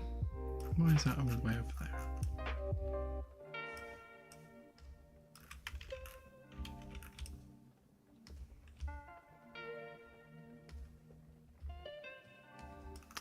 Oh, I see.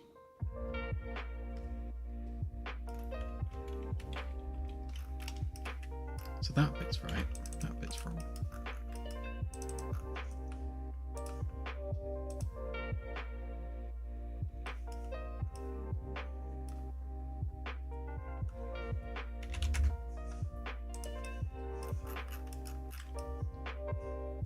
Yeah, there we go.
Okay.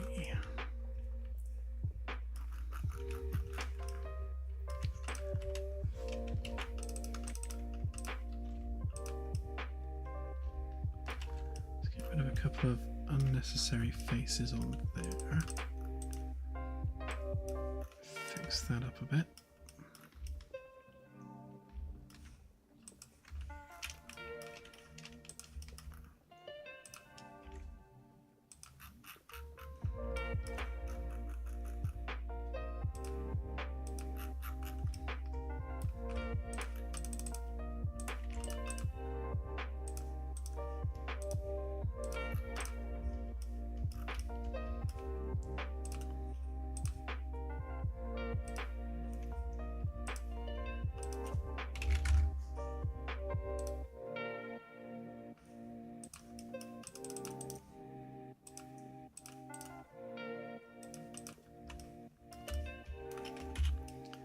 So that's the base geometry done. Now we just need to do the backing piece. And for that, here's one I prepared earlier.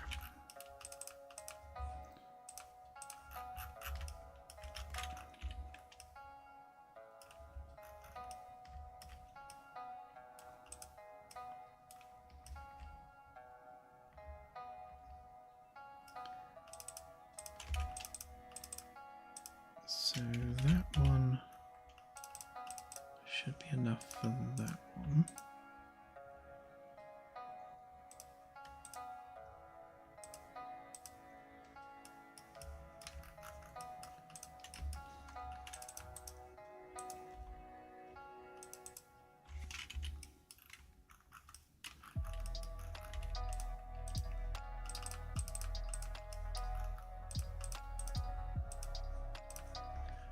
Make that a component a minute so I can edit it in isolation.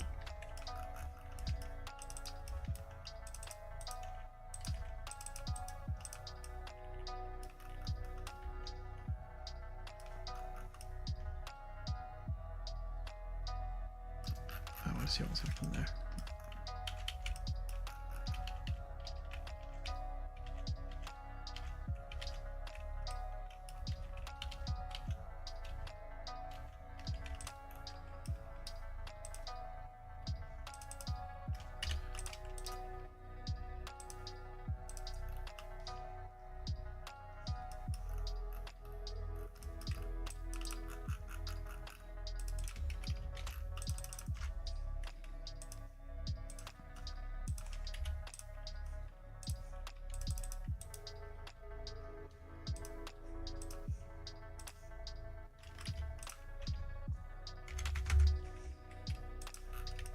Basically, the geometry there included all the chamfers and things for the door hole, which was getting in the way of what we needed. So we grab that, put that on there and flip it round.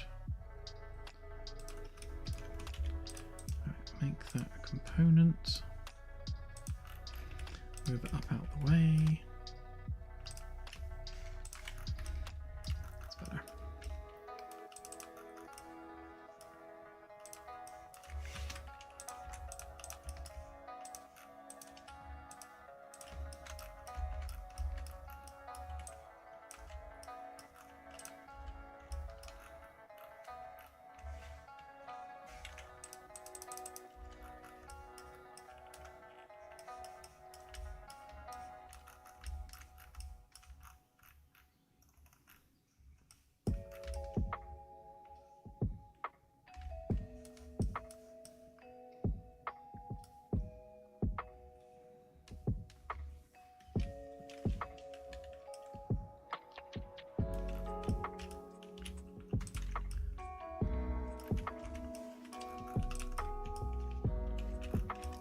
We put the same cut on this one.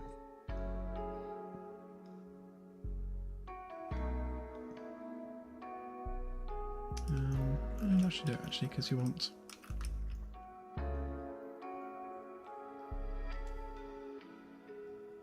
we are actually going to need that. Need that through there. So hang on.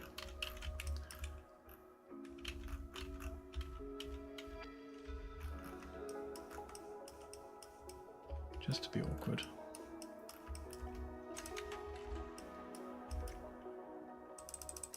So that bit's good. I'll leave that there for a minute.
I think that should do it.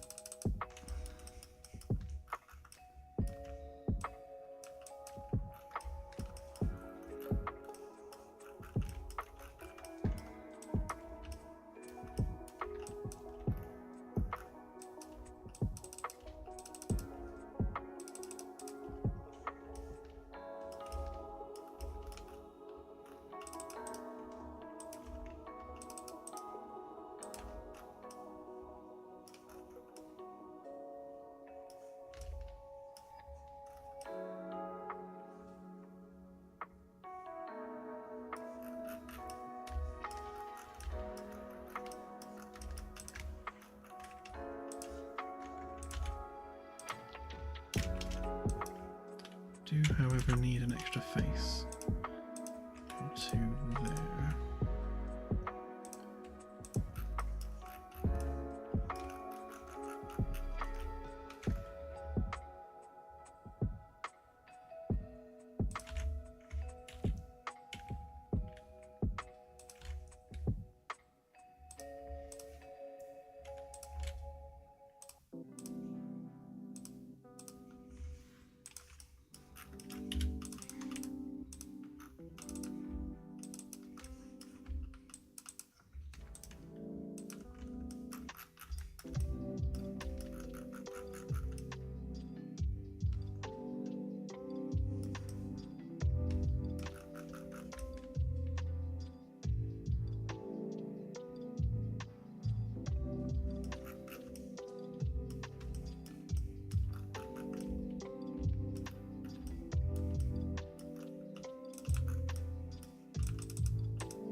Don't tell her that.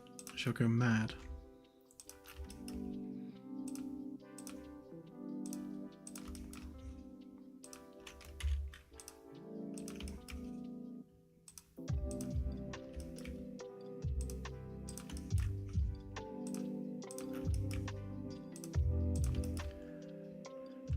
Sorry that this is perhaps the world's most boring stream tonight, but it's one of those times where just stuff needs doing and I've just got to get on and do it.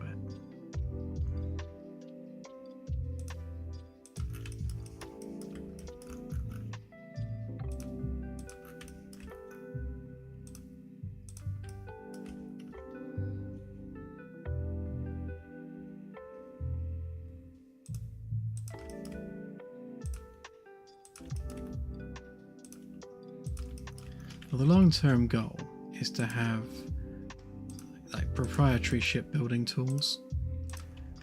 So we'll have all the various component pieces already modelled and ready to go, and various chassis and panel styles and framework pieces and all the various bits and pieces that we use on a regular basis already pre-manufactured, so that I can build ships a lot more efficiently.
Almost done. I just need to remember what curve I was using on the bottom of the doors. I'm sure it was 20.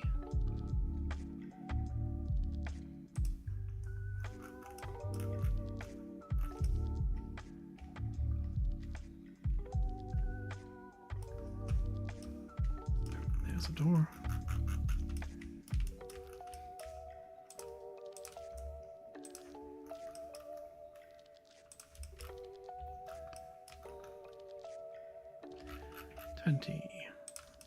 With 1, 2, 3, 4, 5, 6, 7, 8, 9, 10 segments. 20 and 10. Okay.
That as 10. Oh, I did.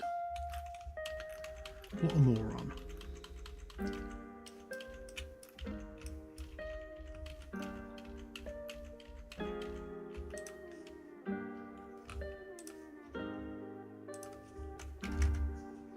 It's better. I thought something looked weird then.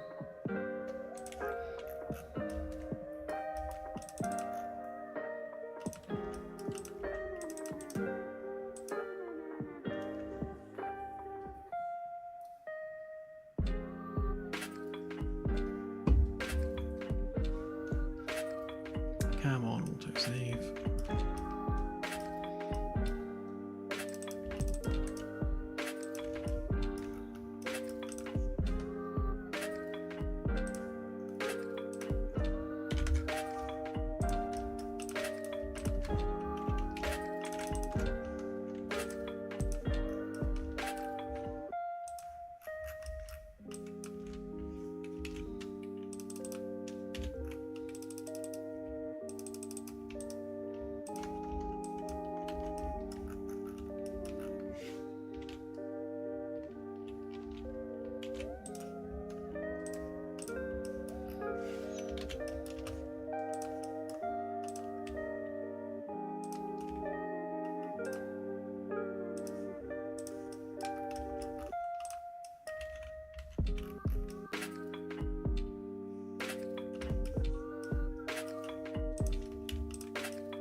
Let's see whether we can round all this off without it creating any crazy geometry. I think we're in luck. That all looks good. Okay.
I think we're actually done with that panel.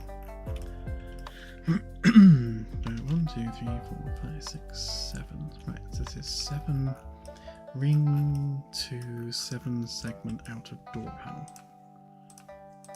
Bit of a mouthful. Ring going to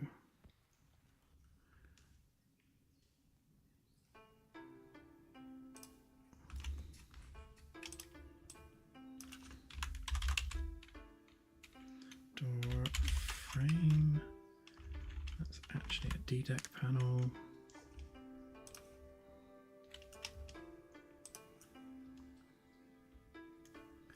Have a good one, CSI.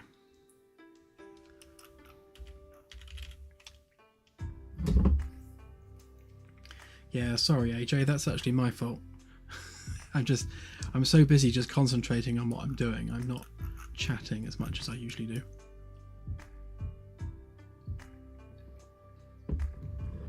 It's because no one's asking any questions. Someone asked me something.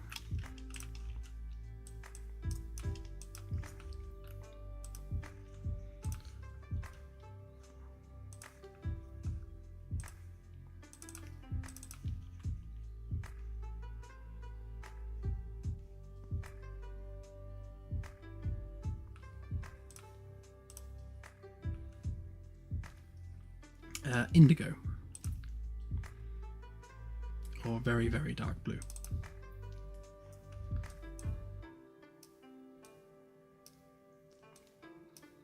Hey Greg.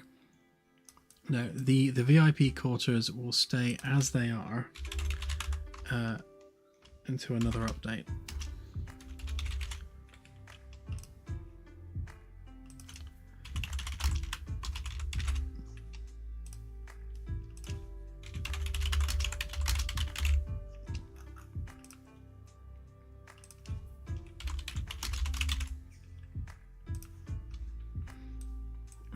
I mean, there are so many panels that need doing. We kind of have to draw the line somewhere.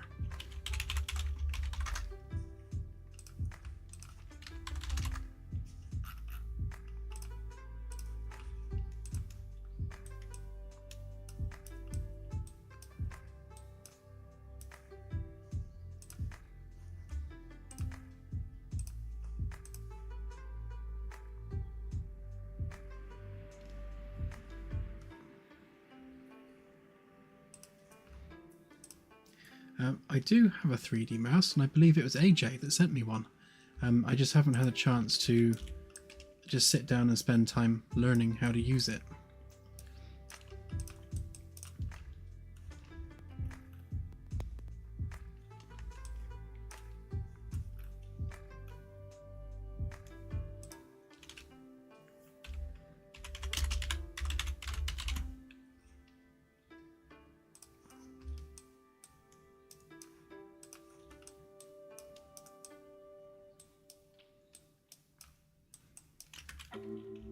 Huzzah! Door frame achieved.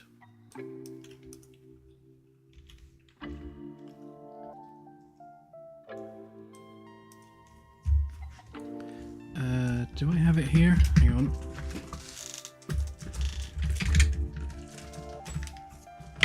No, it's an Xbox controller. And I have a massive pile of stuff. As you can hear, all the wires and things. Yeah, so I have this that AJ sent me, and it's a really weird, different way of doing stuff. Yeah, I'm gonna have to just experiment with it and get used to using it. I don't know what that one is. What is it? It's... Oh yeah, this is a 3D connection. Space Pilot Pro.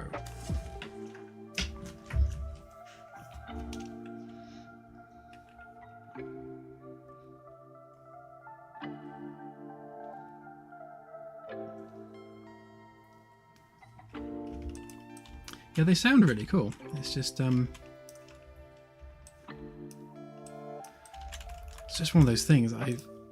I've got so much to do and so little time to do it in that I just, I can't stop and take a break. I just need to keep plowing on.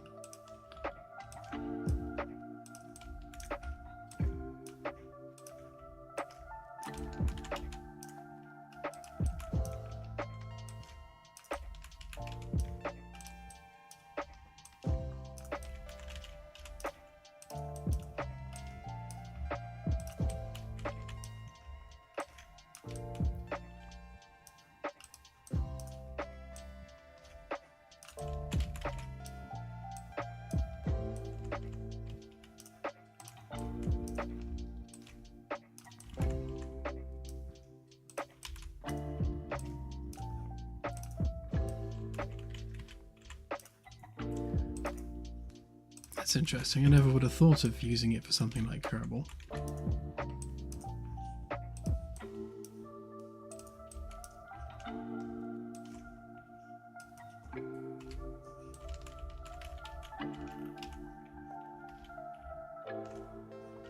Just checking that. Yeah, some of these are mirrored.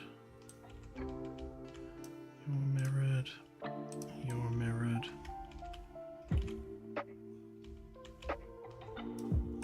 You're okay. You're okay. You're mirrored. So are you. You're okay. You're okay. You're mirrored.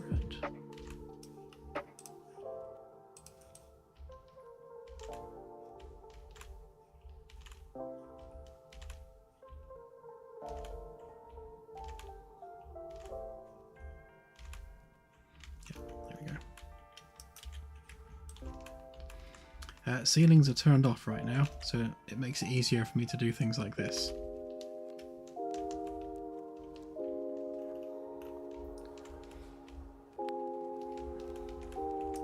We can turn them on quite easily by pressing that button there.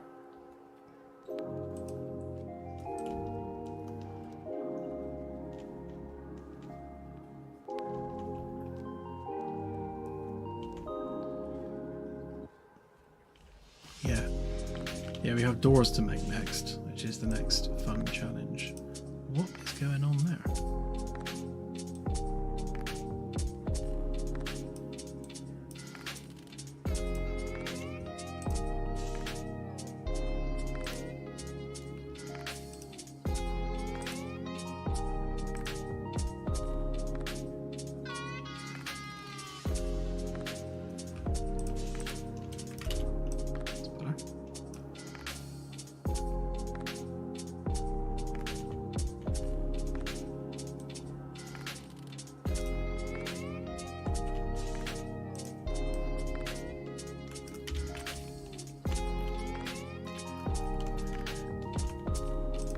While we're doing normal, I'm sure I'll sort out that one as well.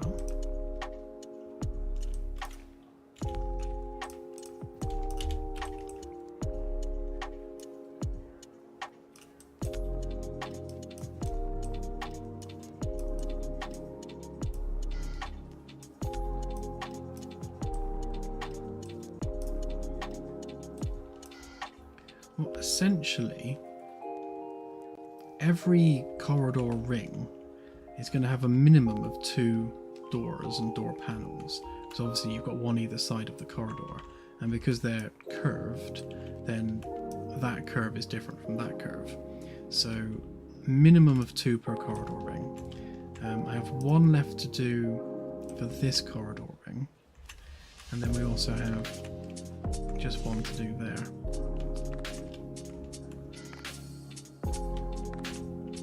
Oh, this one's all messed up too. What's going on with this?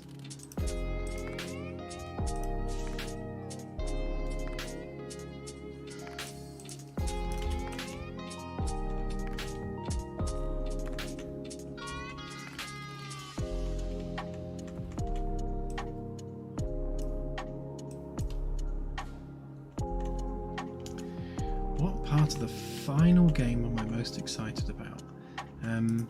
Ooh, good question. I think, because it's interesting because there's a lot of things I'm excited about, but I think for me it's going to be taking a shuttle down to just a random alien world and just strolling through the forest and just exploring the surface and seeing what's there. I think that's the bit I'm looking forward to most. That ability just to explore alien worlds. Like, I want to go to a lava world and see what that's like, and then go to an ice world and kind of have deep crevices and ice fissures and interesting geology everywhere. So yeah, it's that. And at some point having things like little dune buggies to drive around on planetary surfaces.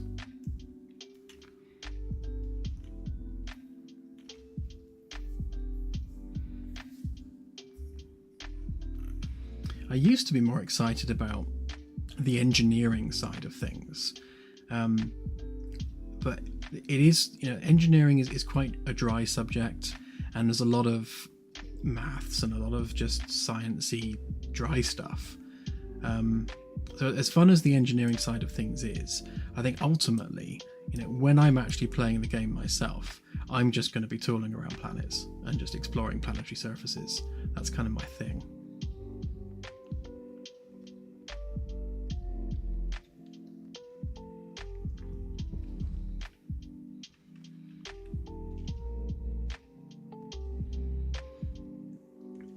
Yeah, it's going to be exciting seeing once we've got all the things done and everything's all connected together, and you've got alien vessels firing at the ship, and you're seeing the incoming fire through the windows, and then you're seeing like lights go out on corridors and things as the impacts hit the ship.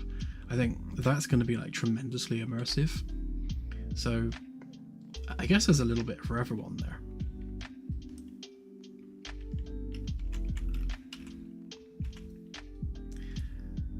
Right, these next. I was just debating whether or not I do the panel.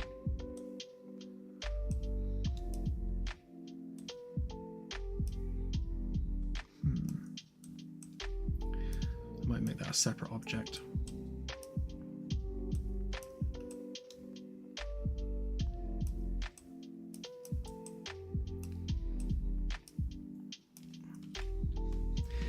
Yeah, I think it's funny because whenever I join a game, I always join as chief engineer because I like the engineering of the ship, and on the ship, I would prefer to be the engineer over anything else.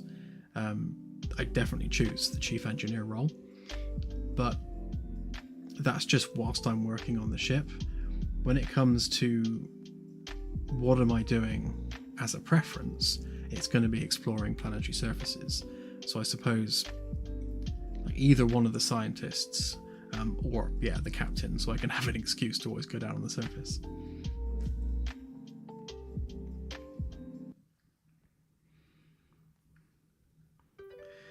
The plan, Kaji, is to have an entire one-to-one scale map that you can fly around.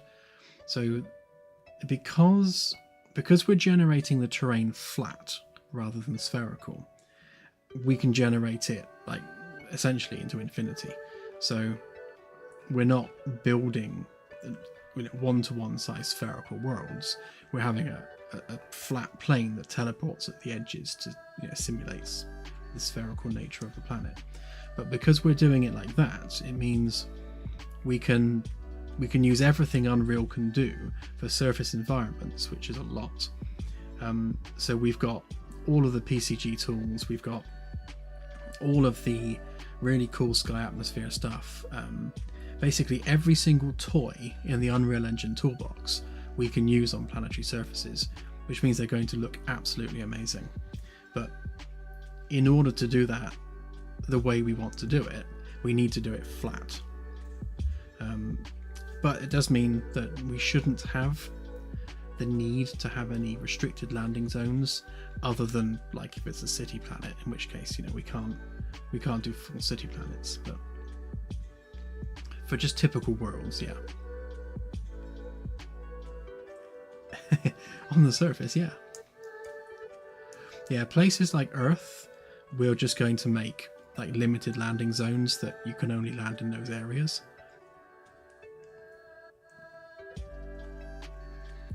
Essentially anywhere that has anything more than just small villages, we're going to have to do designated landing zones, because we can't generate a planetary surface with towns and roads and infrastructure and all that sort of stuff. That's just too much heavy lifting.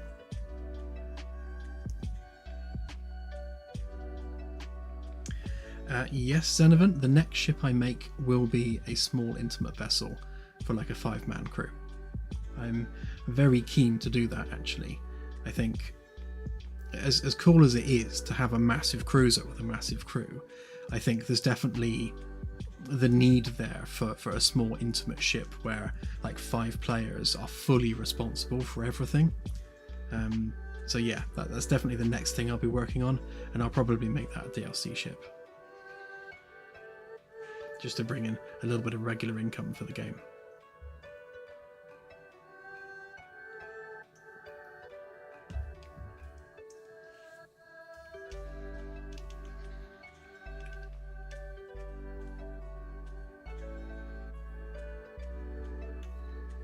Oh, good.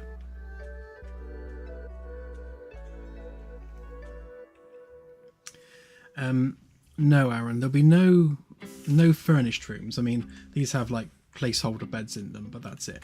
So the layout of the crew quarters is going to change. The footprint will stay the same. That's set in stone now, so this is how big they will be. But we need to work on the most efficient use of this space to fit everything in that we need, whilst keeping this wall completely empty. So back wall, the biggest wall, or rather the corridor facing wall, will always be completely devoid of anything other than wall panels and stuff you can stick to a wall, whereas the opposing side needs to have rooms for the bathroom and the bed. Doing angled corner pieces is probably the most efficient way of doing that, but we'll play with it. Because the awkward thing we have is that obviously on this side the longest wall is facing the corridor, whereas on this side the shortest wall is facing the corridor. So that makes these rooms bigger or smaller depending on which side of the corridor you're on. But again, we will play with that and find what works best.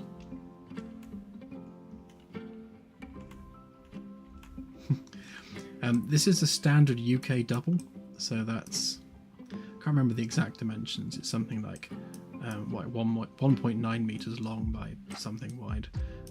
But yeah, it's a standard UK double, which I think is quite a bit smaller than American beds.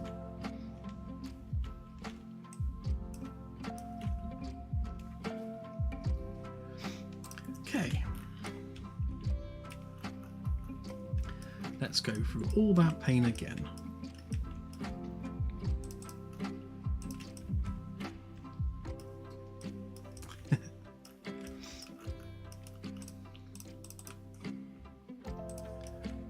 Yeah, when we were in the US on holiday, we were amazed at how big the beds were. They were absolutely enormous. But then the rooms were like significantly bigger than what we're used to in the UK as well.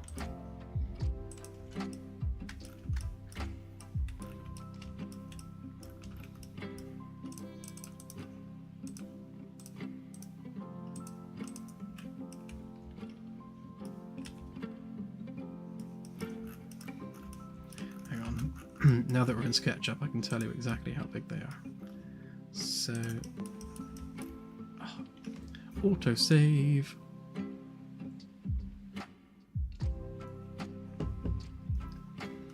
This is why I have a love-hate relationship with autosave. It always gets in the way when I'm in the middle of something. So, this bed is 135 centimeters wide and 190 long. So 190 by 135, which is the standard UK double.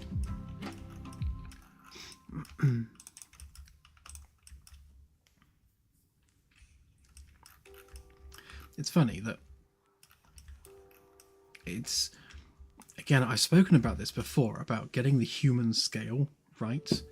It's very easy to get the scale completely wrong, get the size of the doors completely wrong, and it's quite a challenge to get everything sensibly sized and kind of human scale relevant. And then you end up, you're mapping out crew quarters and you think, yeah, that'll do. And then you stick a bed in it and all of a sudden the sizes don't make sense anymore.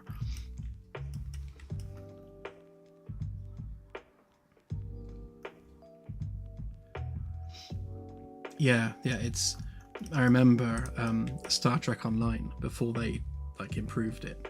It was like every starship interior was like a cathedral. It was mad.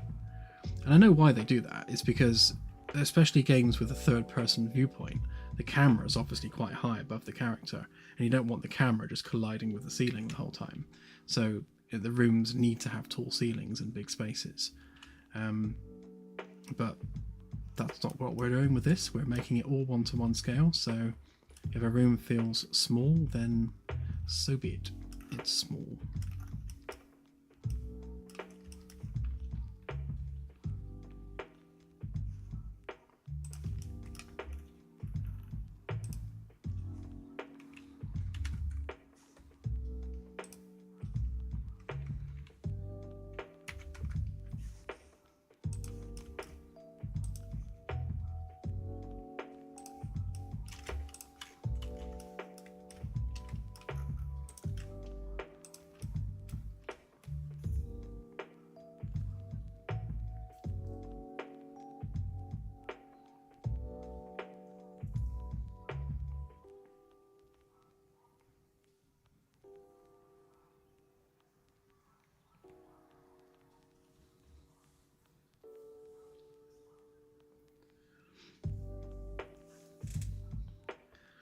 Yeah, I think a lot of the time it's just done for just, making the camera move comfortably around the space.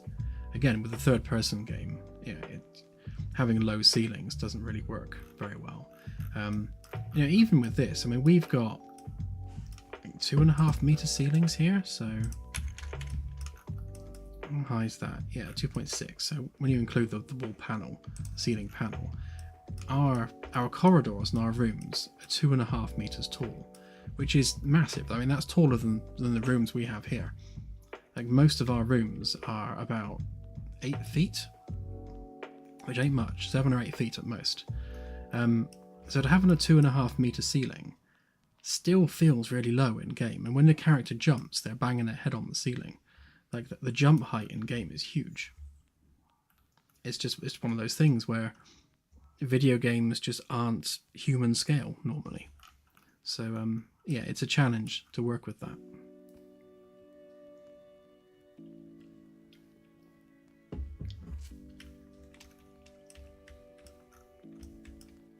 Yeah, I'm a big fan of Baldur's Gate 3. It is a very, very good game.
Yeah, if you try jumping a similar height in real life, it's kind of silly.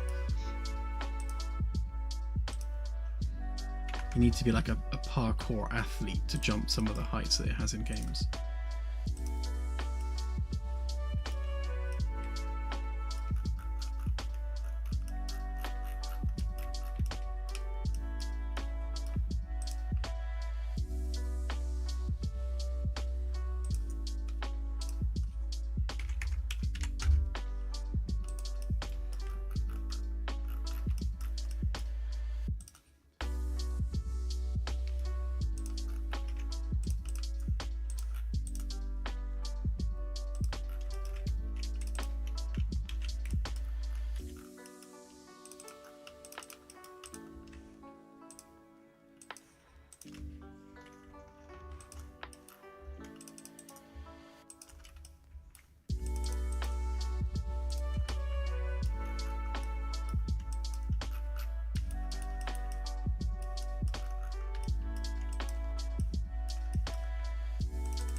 Might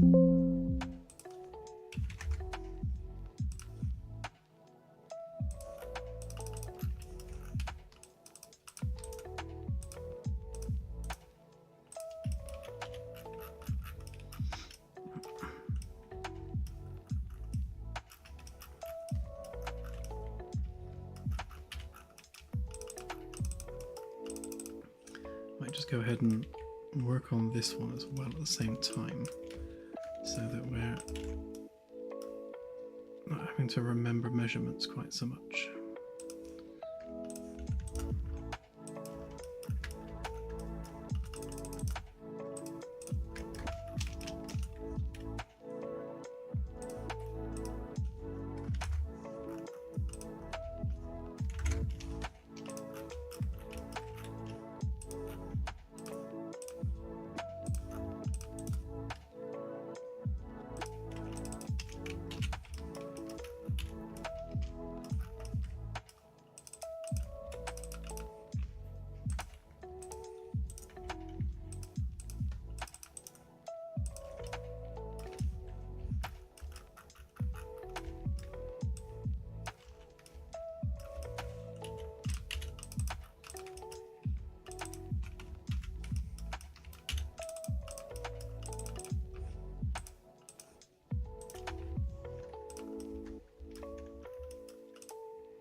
So gravity is something that we were talking about on Discord the other day, actually.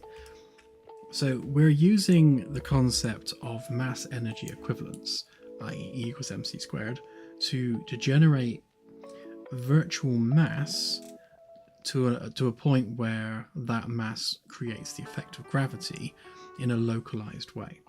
So we worked out that to create like 1 gram of mass for 1 second was like so many teravolts. It's real science. I mean, this is like literally E equals mc squared. It's legit science.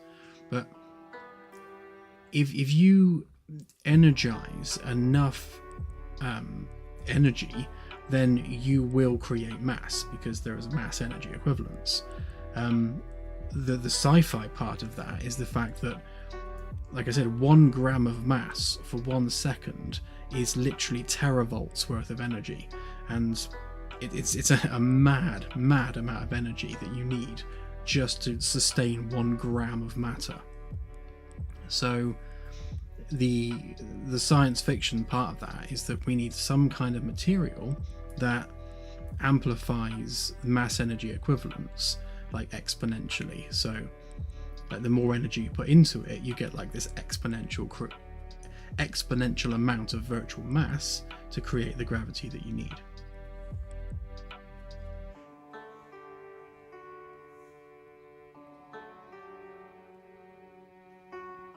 Yeah, basically the same deal. So a similar type of material. So it all works on the idea that energy... What's an easier way of putting this? So basically it amplifies mass energy equivalence exponentially with the more energy you put into it. So it means you're able to get massive amounts of virtual mass to compress space-time with a relatively small amount of input energy. So we are taking real science and sci-fiing it with sci-fi materials, if that makes sense.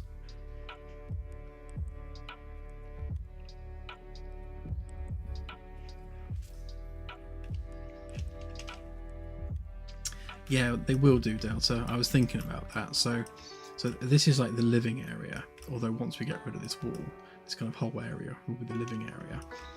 And we might stick maybe a screen here between the two rooms, which looks like a window, but it will have one of those scene projection controls on it.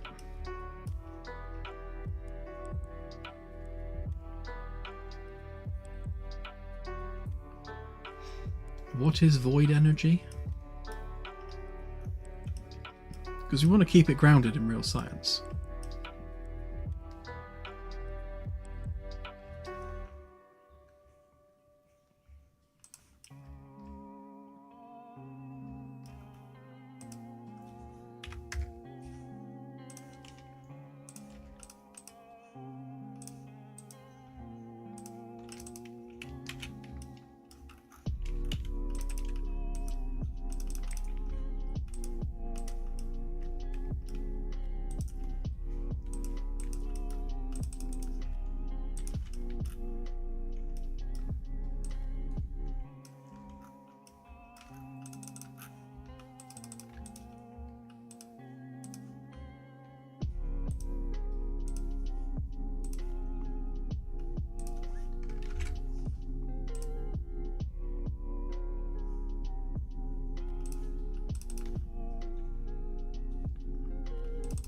Is that like the Casimir effect? Like when you get particles like a certain distance together, it like creates energy. Is that called the Casimir effect? I can't remember now.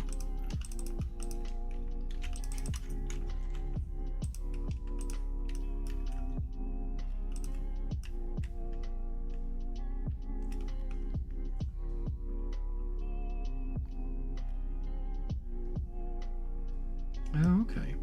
I shall have to research that.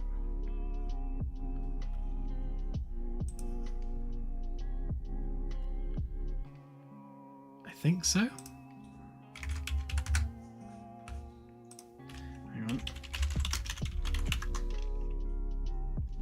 Ah, yeah. The Casimir effect is a quantum phenomenon where uncharged parallel plates in a vacuum experience an attractive force due to quantum fluctuations of the electromagnetic field. Casimir effect arising from the quantum theory of electromagnetic radiation, in which the energy present in empty space might produce a tiny force between two objects. The effect was first postulated in 1948 by Dutch physicist Hendrik Casimir.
Once we have directional gravity aboard the ship, we will do some old rotating ships, like pre-warp ships, which would be quite cool just to have for the flavour of the thing.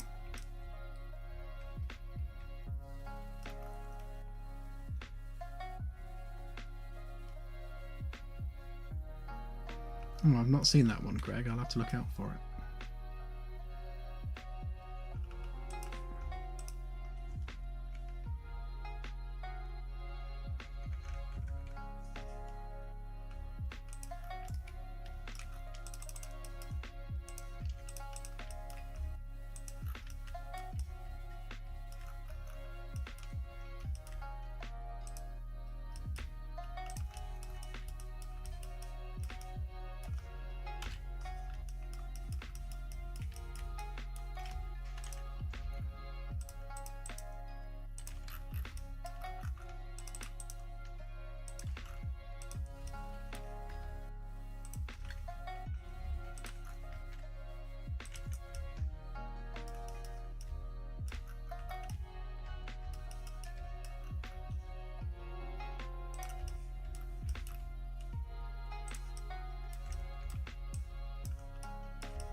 that's the plan.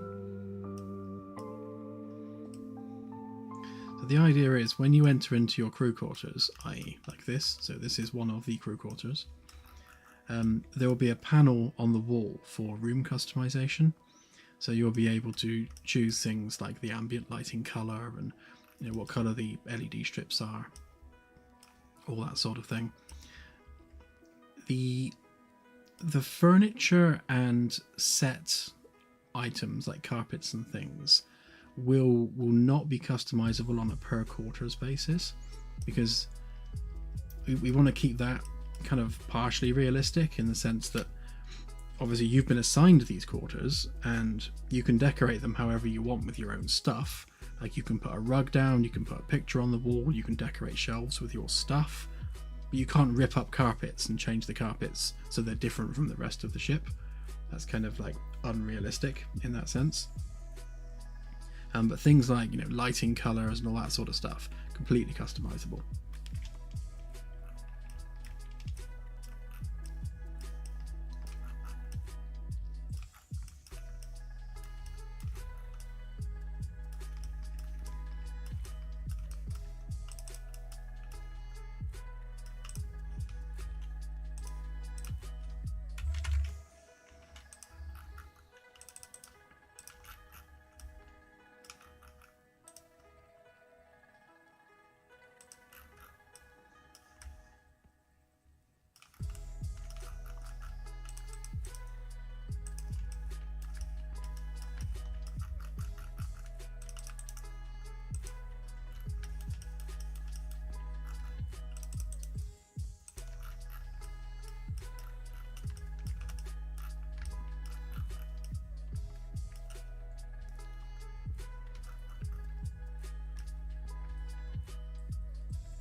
I find one of the fascinating things with gravity and how that works is its effect on space-time, and how gravity is actually a phenomenon of time slowing down. So with mass creating a drag on time, that pulls objects towards the direction of drag, i.e. the highest mass. Which is fascinating. I mean, gravity is a very mysterious thing.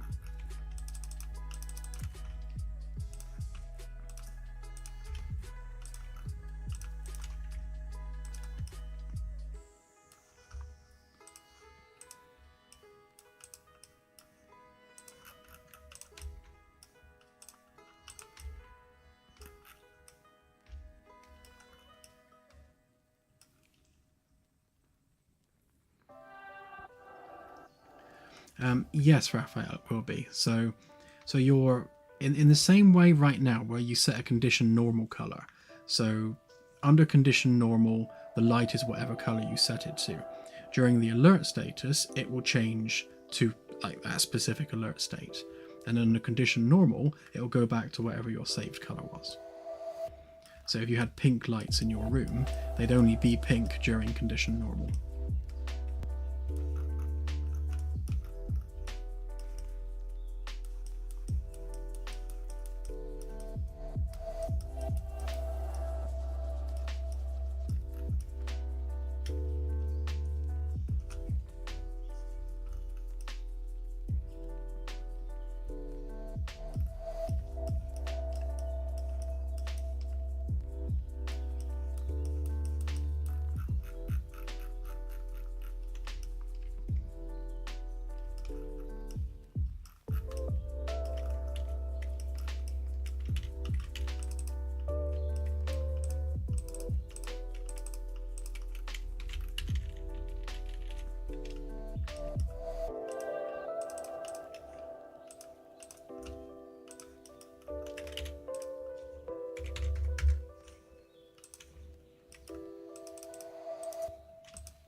just drawing lines until they look like something.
I do.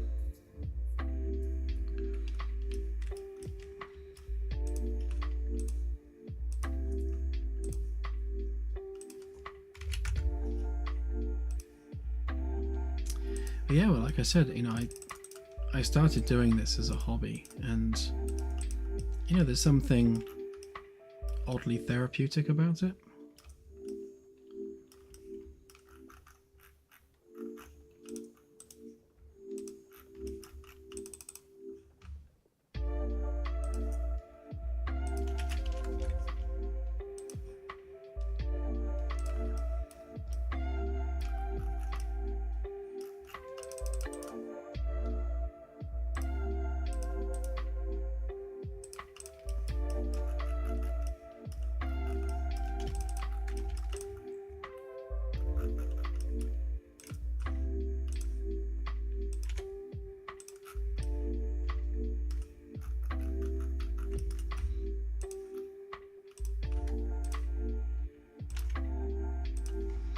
Saving that particular face for later. I'm going to create a groove around the edge. Not yet.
Yeah, the trick is to just try not thinking about it.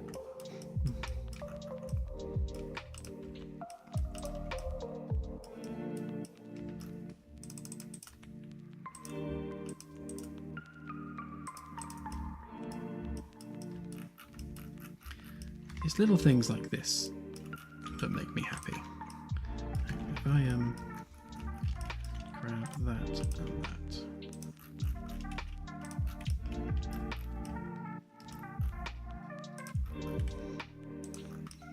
So making a couple of pieces like this that fit together. So we've got the rubber backing, which is basically sound insulation, and then the wooden trim, which is there for aesthetics. But if you grab the wooden trim and slide it out, only the wooden trim, and slide it out, like that just fits in there perfectly.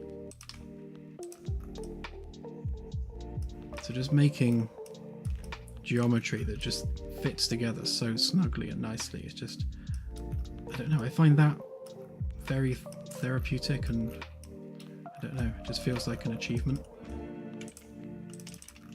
Missed a bit there.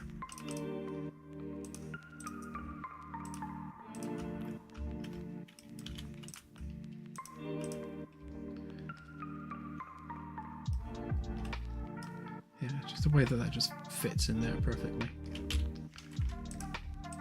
Simple things.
Yeah, I can't wait until like we have like full engine interiors and all the pipes and cables running up the engine pylons. It's going to look all kinds of cool.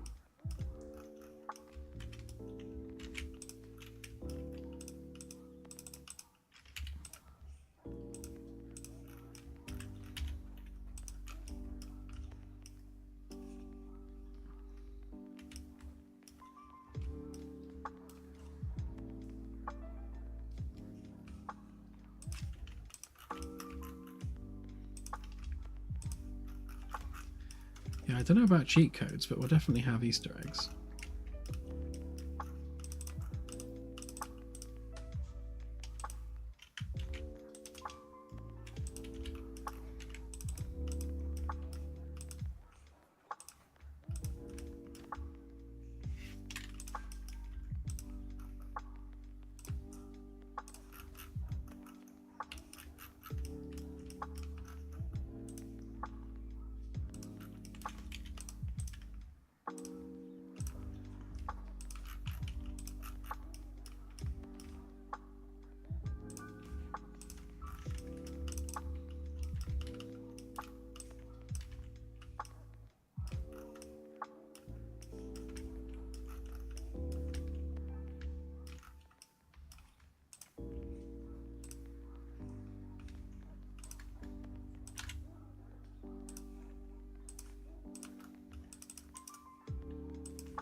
straight stairway.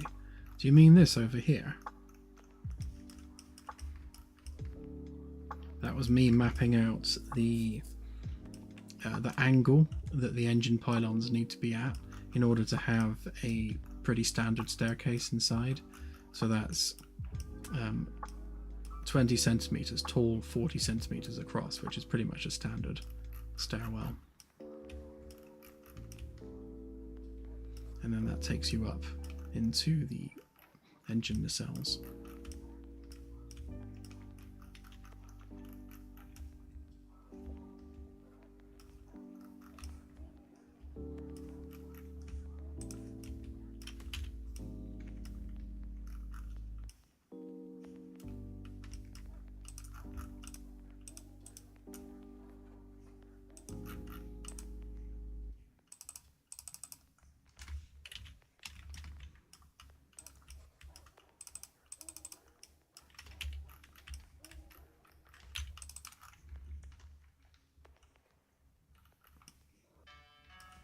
I mean these. Oh, this is that's going to be the astrometry lab. So I'm probably going to have the stairs actually go in a curve around there. But the idea, there's a big hollow display in the middle, and then like science tools around the outside.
Oops. Messed that one up. Should be easily fixed though.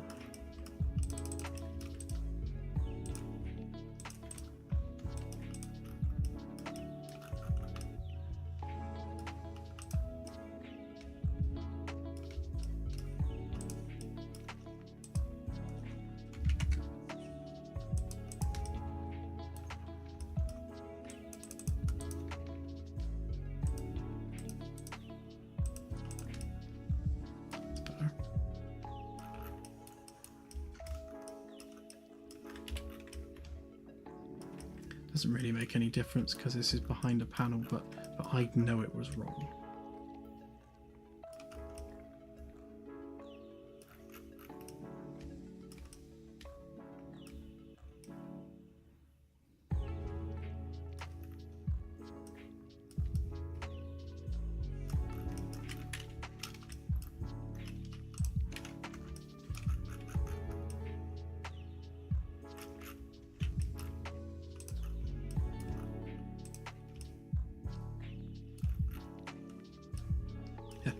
I didn't actually make that a component, so lucky I didn't delete it.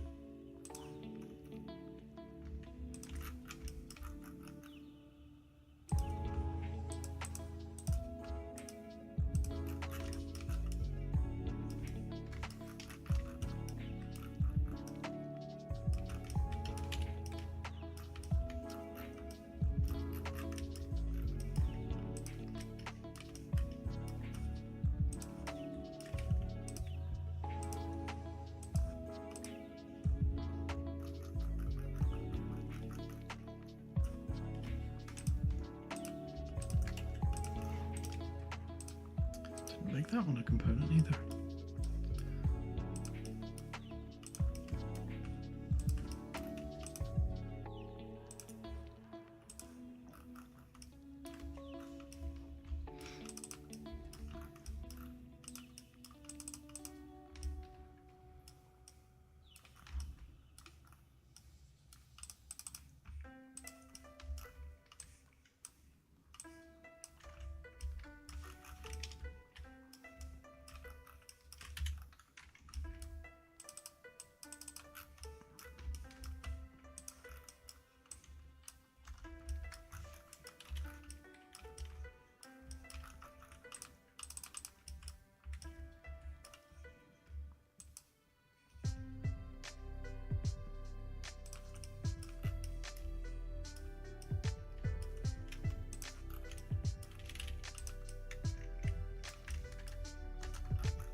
Ouch, what happened there?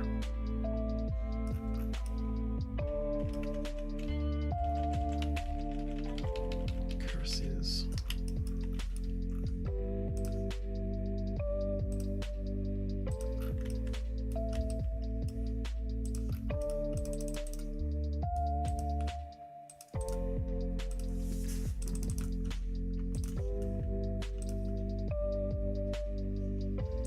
Actually, before I go and soften all that off, there, put it back together again.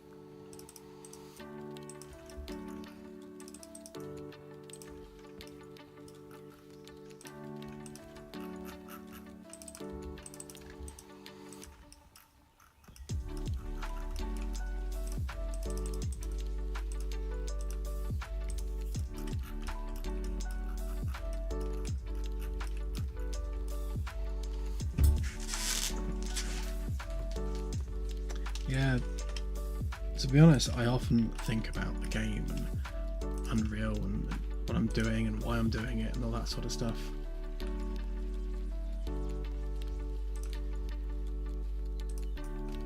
I don't think I've showered or sat on the toilet in the past 4 years without thinking about the game in some way.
Really? Did I not press copy?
It's true, I'm a big fan of showers.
See, I want that now you've mentioned it.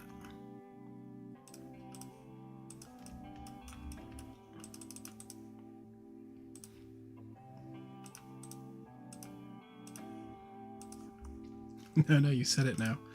I need Claire to lovingly sponge me down whilst I'm coding.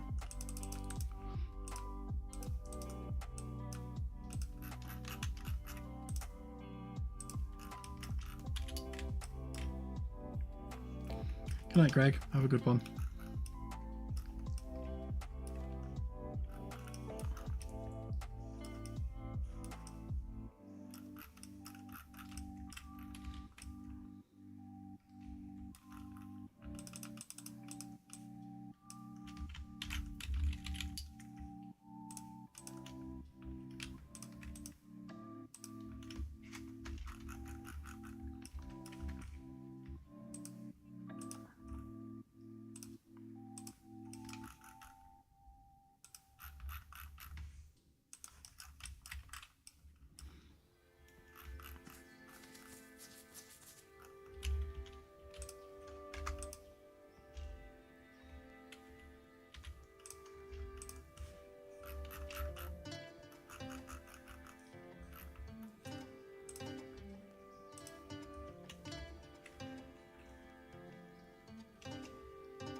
Oh yeah, I needed to cut the holes through for that.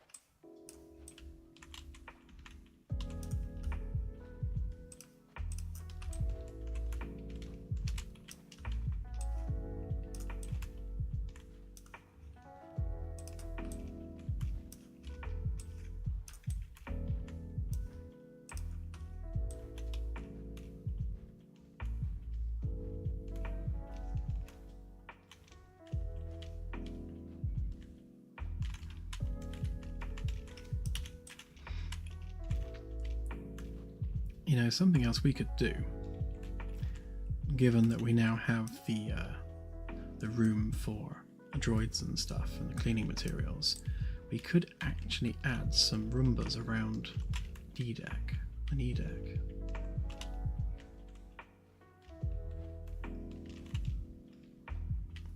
Which could be interesting.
Correct, Don. Yes, they all copy paste straight down vertically.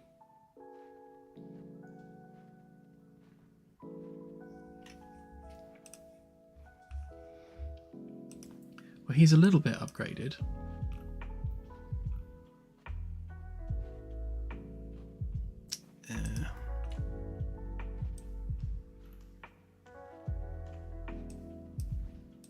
Currently looks like this.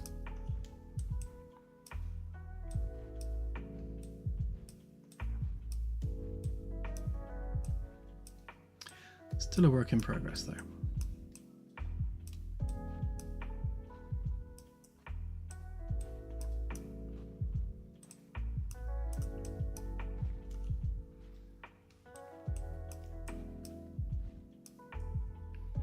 No, he doesn't do stairs. So there'll be dedicated per deck Roombas. And I may or may not have generated things. Please don't put things on me. I'm not a table. So you kind of have to imagine him saying that as he's running around. Hello, crewman. How did this get so dirty? Location reached. Cleaning in progress. Please don't stand on me. Excuse me, please. Cleaning in progress. I'm assuming you can hear that. RM84 cleaning droid coming through.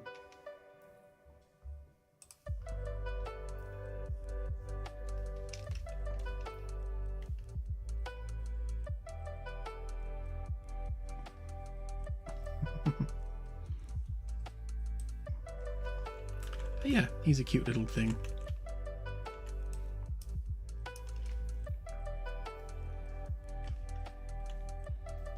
Well, the previous voice, A, was me, and B, I can't just churn out pretty quickly.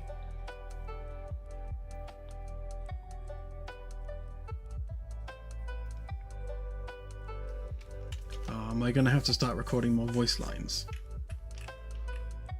I don't want to record voice lines.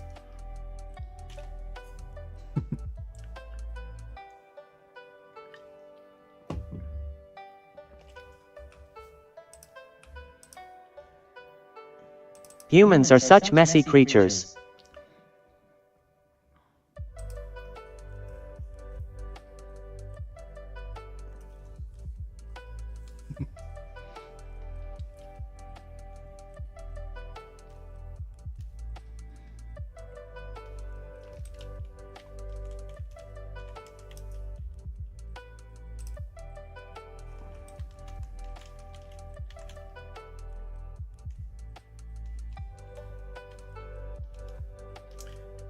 Okay, I'm happy with that. As long as I don't have to do it, we're good.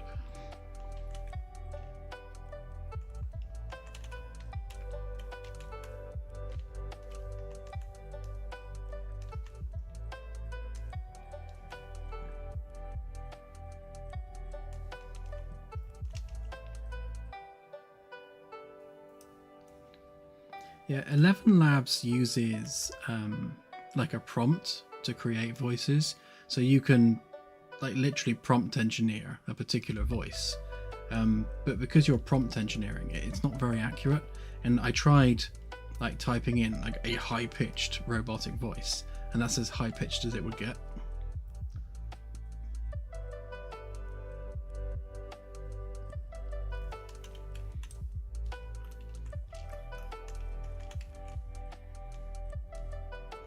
Yeah, I was kind of going like Star Wars-esque, but like more towards like retrofuturism, sci-fi, smooth white panels with black highlights, that sort of thing.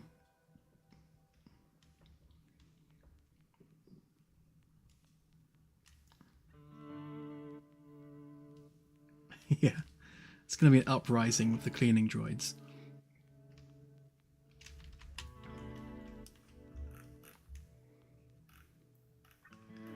Okay, well, I just noticed we have been on for 4 hours, so just a couple of tidy up jobs to do, really. So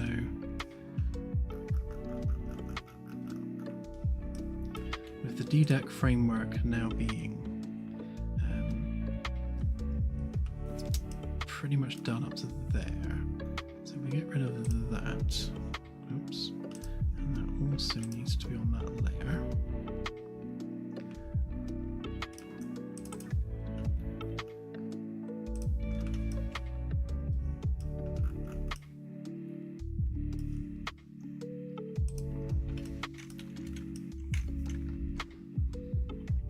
Okay, so on EDEC, to delete that, and that.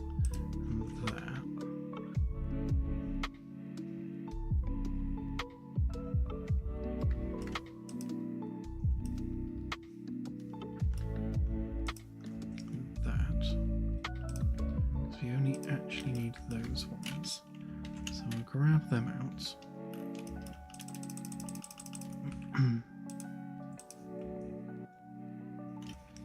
Okay, and then they go on to EDEC. EDEC frame walls. Right, then we can re-export this.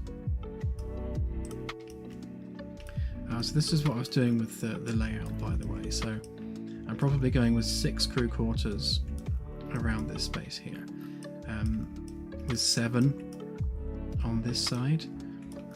It does mean that the inner one is ever so slightly bigger than the one on the outside, although the one on the outside is more in keeping with like these ones here. So if you actually measure the longest edge on each of them, they're kind of within a meter of one another, but this one is slightly bigger. So if you get assigned one of these ring 3 outer rooms, then you're in luck because they're slightly bigger, only by about a meter or so, but still bigger.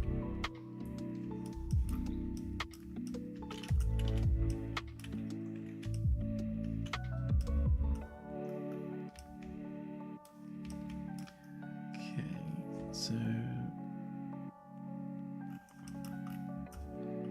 let's export this a minute.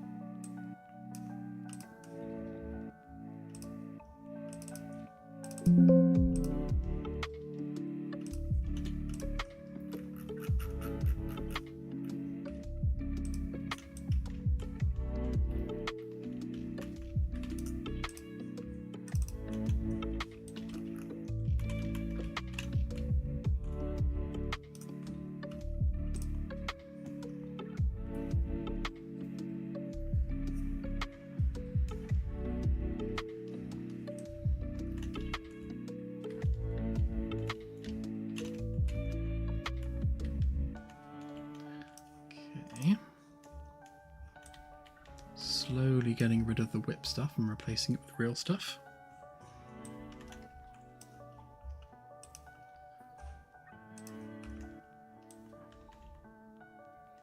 Right, and we got nothing in the middle there, so okay, so we need to bring in these ones. So ring 1, so we start with that one.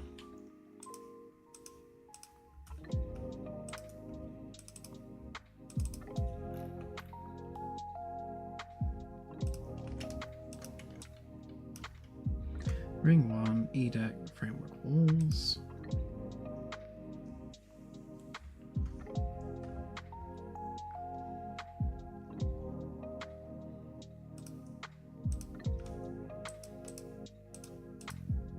And then that one would be ring 2, framework, E-deck walls. Oh, not 3-deck, E-deck.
So even though this mesh is a complete duplicate of the D-deck mesh, I want to keep it separate just in case we do any like deck specific stuff.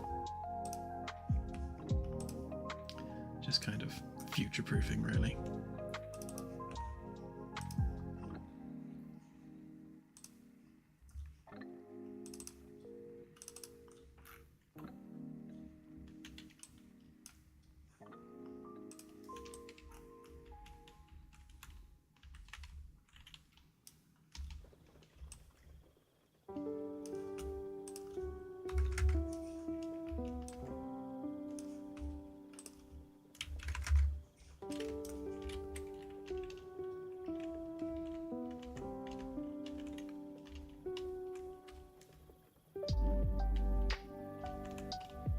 So of course D-deck loses out on a few crew quarters because it's the lower section of the astrometry lab, but those quarters are then included on E-deck. They should all be above each other correctly.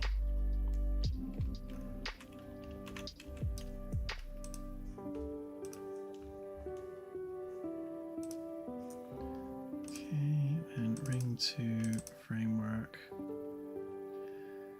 E-deck walls. Good night, AJ. Have a good one. I'll be heading off myself soon. Just wanted to get these last couple of things done, just so we've got D and E-deck kind of ready to go. Plus, it gives Claire something to do tomorrow.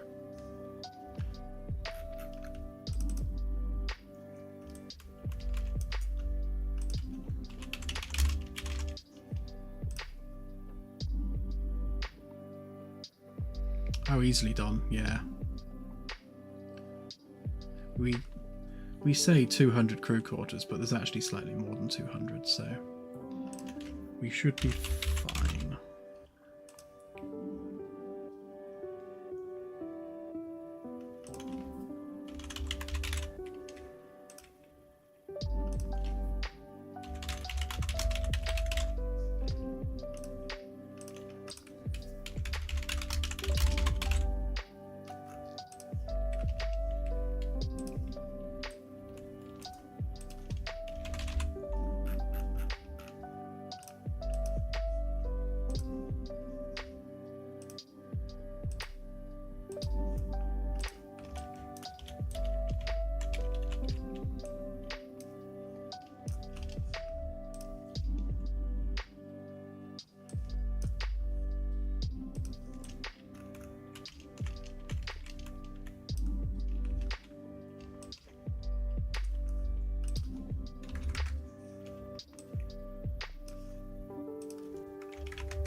So some of these things will need copying down as well.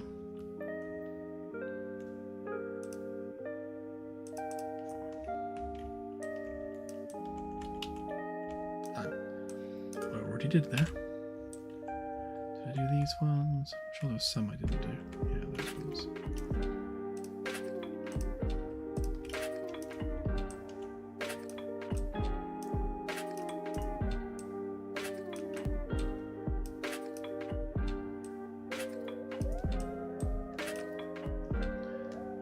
Assume the same is true the other side.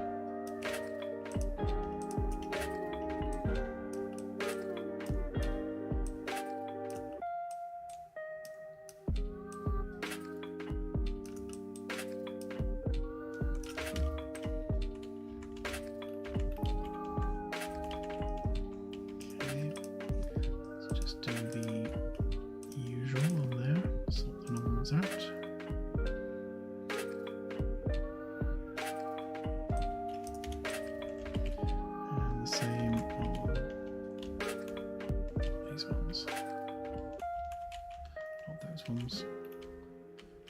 Those ones.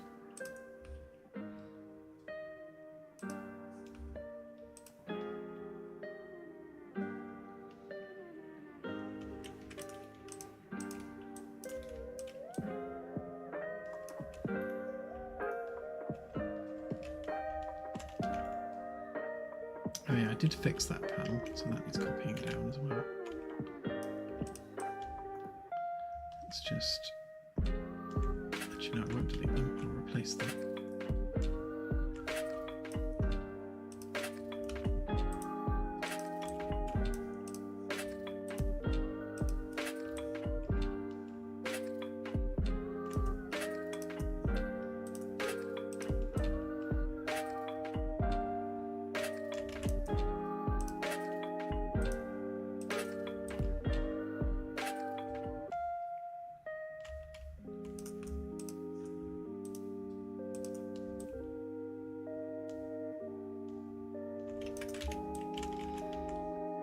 Okay, so if we get rid of D-Deck framework walls and we turn on E-Deck snap guides,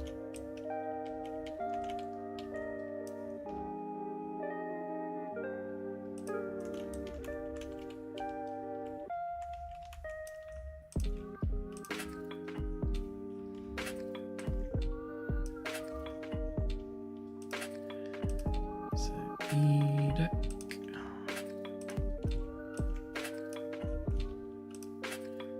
E-Deck,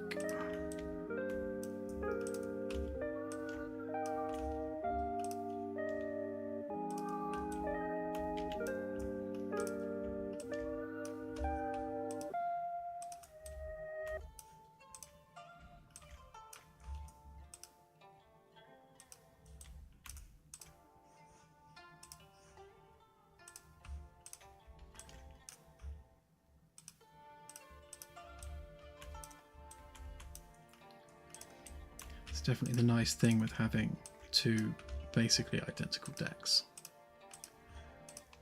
Everything's nicely copy pastable.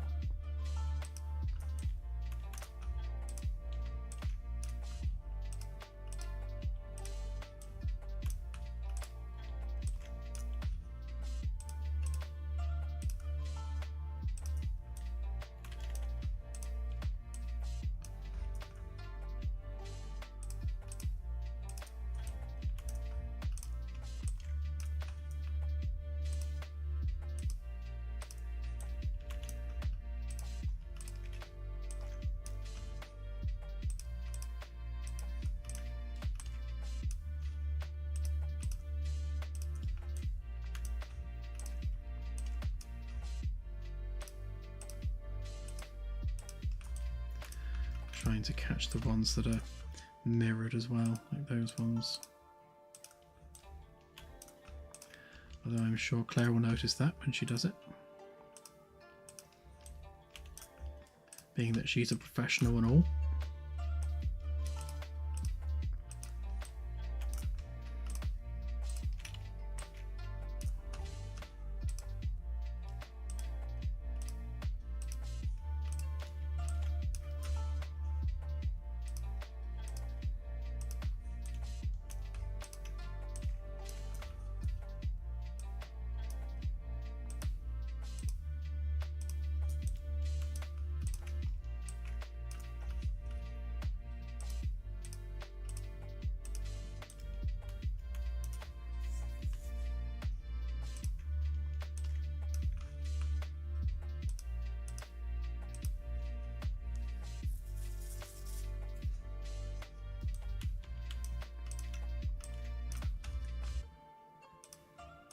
So after this, I need to sort out some modelling bits around engineering. There's a couple more wall panels that need doing, and some stairs that need sorting out. It's not a huge amount of work, but it is still work that needs doing. Not quite sure the timing on that. A few days, hopefully be done by the next stream, and then we want to spend probably at least a week going through bugs and things and just making sure that we've fixed all the major issues that have cropped up. We won't fix everything, there'll be some bugs that we don't have time to fix, but all the big ones at the very least, we'll fix those. And then yeah, really we're just relying on our quite frankly amazing team of backers who go through and just point out absolutely everything I've missed for me, which is very handy indeed.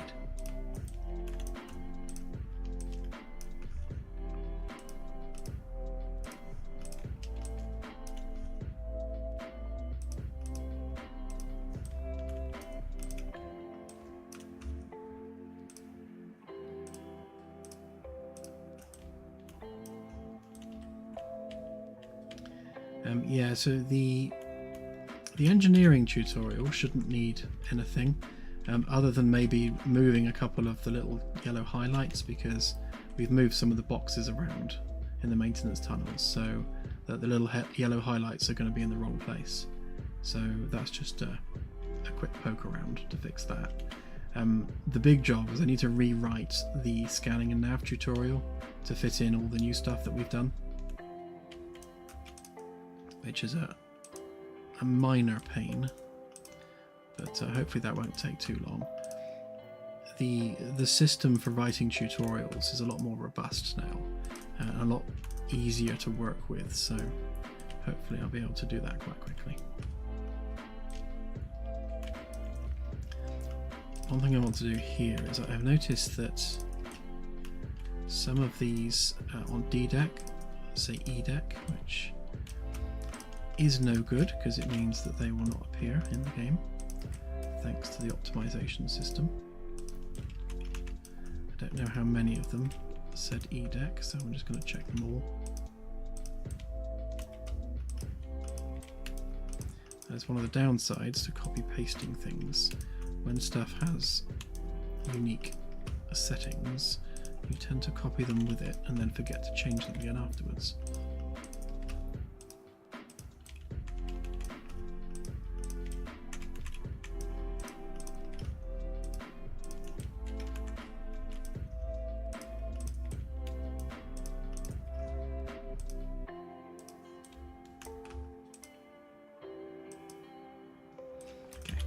All of them. Right, so we should have every single wall with a panel on both D and E decks. Just need to do the framework there, so let's check that real quick. So D deck framework, right, so the aft section of D deck needs re-exporting, because it does have doors, they just haven't exported the mesh.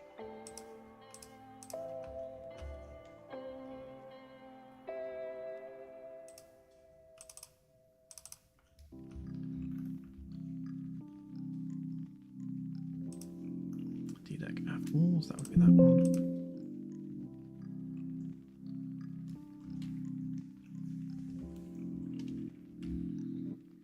It's great to have you, Firstus.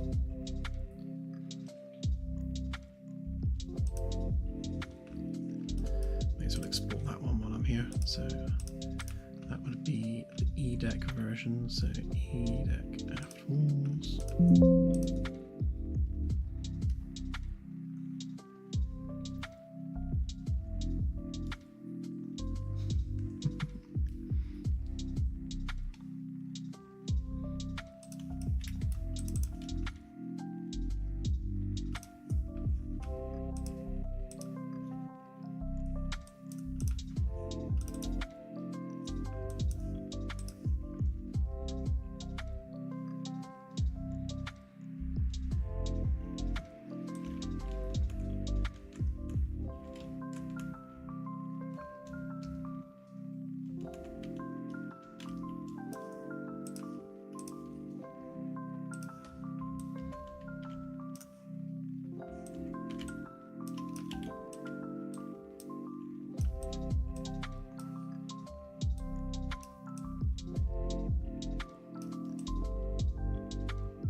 Oh, I remember these ones.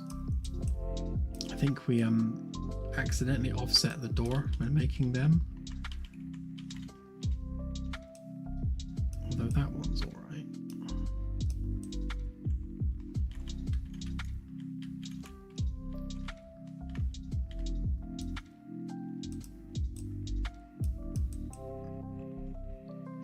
Weird.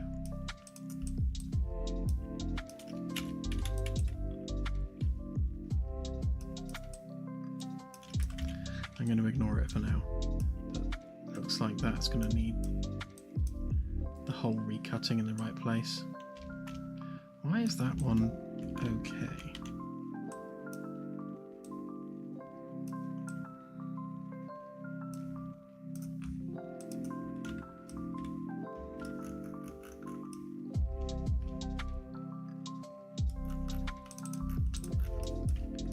They're literally the same, right? Yeah.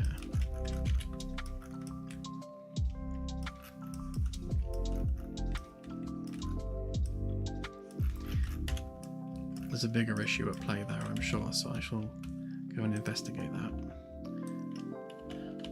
For now, I'll just import the mesh.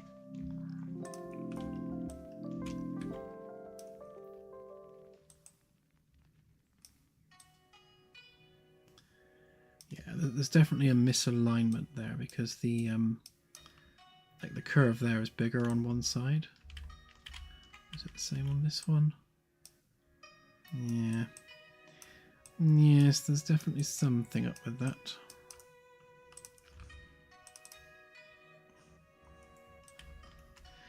No, I don't think it's a math error. I think it's a me error. I think I've done something wrong somewhere. I haven't quite lined something up. I shall have a look at it. I mean, at face value, everything looks like it should look like, but I've obviously misaligned something. Like that looks spot on, so that one's definitely correct. And then I see that's interesting because it's correct here and correct there. There's good. There isn't. Is it this? Oh, look. Panels mirrored. That's why. Right. So, yeah. So, no, come back. Yeah. So the door is offset, which is why the mesh was offset. But because the panel was mirrored, it was showing you the offset. So this door is slightly off center, which is something I need to fix. But that won't cause us an issue until we put a door in it, and in which case the middle of the door won't be in the middle.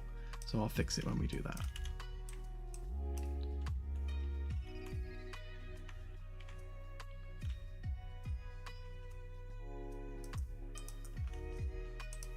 Make sure we've got our normals all aligned.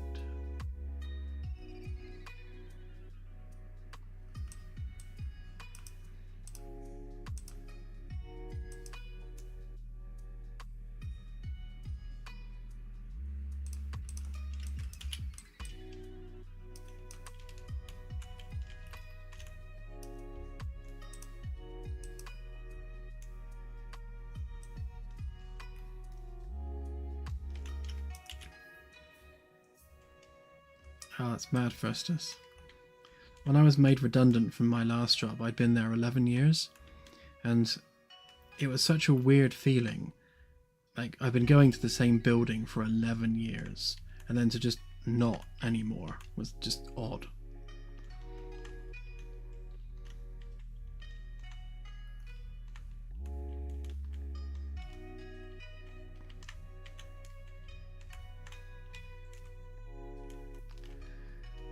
Okay, so I think that's ring 1 done.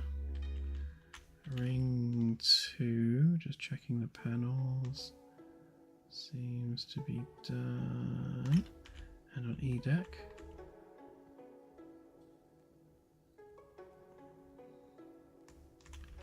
Okay. Okay, so we need to do that panel there, so E-deck interior walls, drop that down there,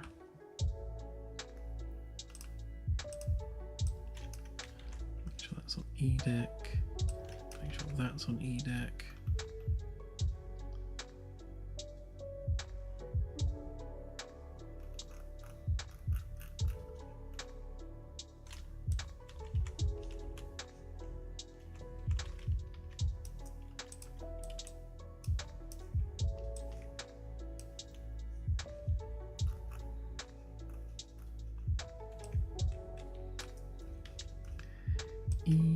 E, that's already on E there.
All good, thank you.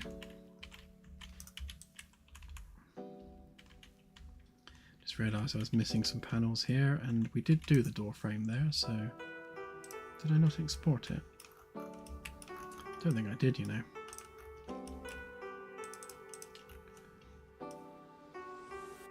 No, I can't done because all the directions are all messed up.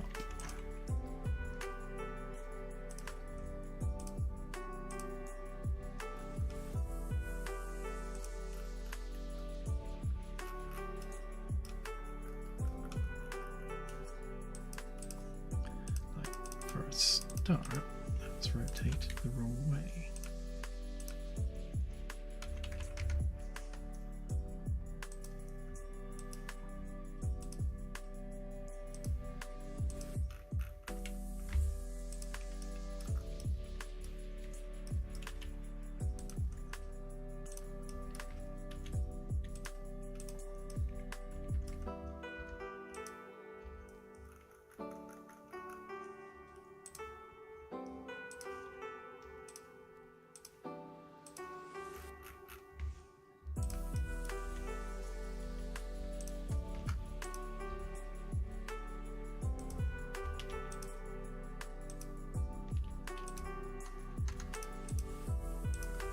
I see.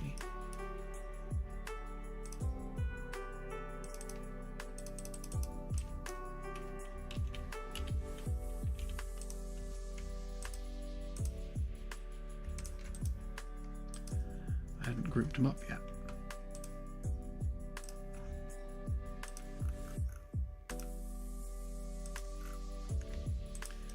Right, so that's the group. And that's the component, which means that needs to face t'other way.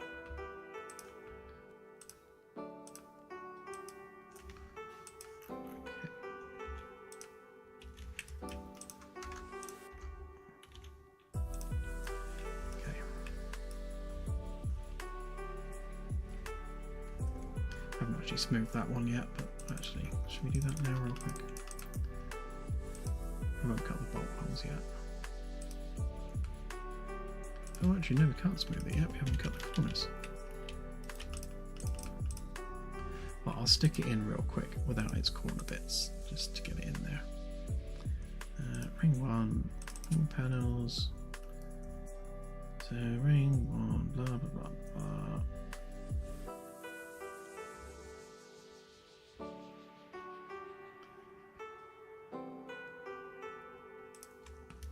This was going to be D-deck, curve, zigzag, outer door frame.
Okay, so the door frames are in. They just they haven't been finished yet, but at least they're there. And then we'll just go through and pop them up onto D-deck a minute.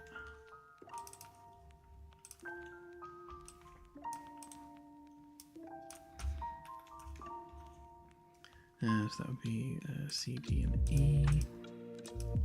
We need these ones to be visible from 3 decks because they're on the stairwell.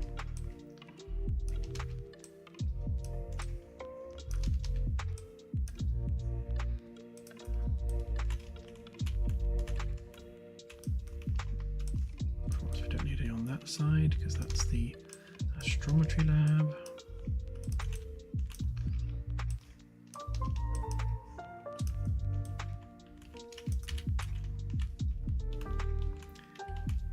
So that's that corridor ring done, and then that corridor ring done.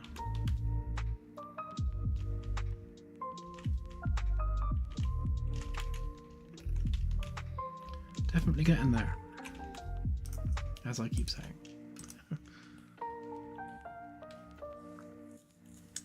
Right then, so ended up being a 5-hour stream. I apologise, Claire. I know you're probably wanting to go to bed, so I shall wrap this up now.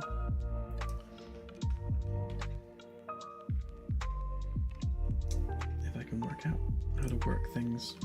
There we go. Actually, let's get this thing packaging while I say goodnight.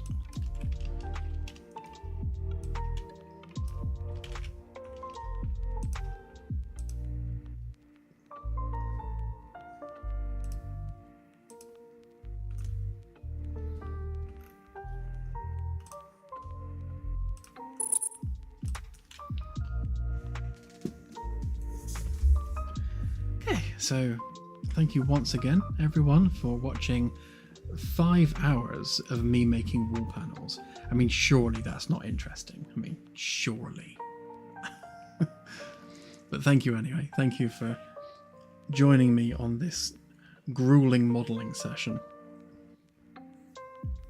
Have a great rest of the week, everyone, and I shall see you on Sunday's stream. Bye for now.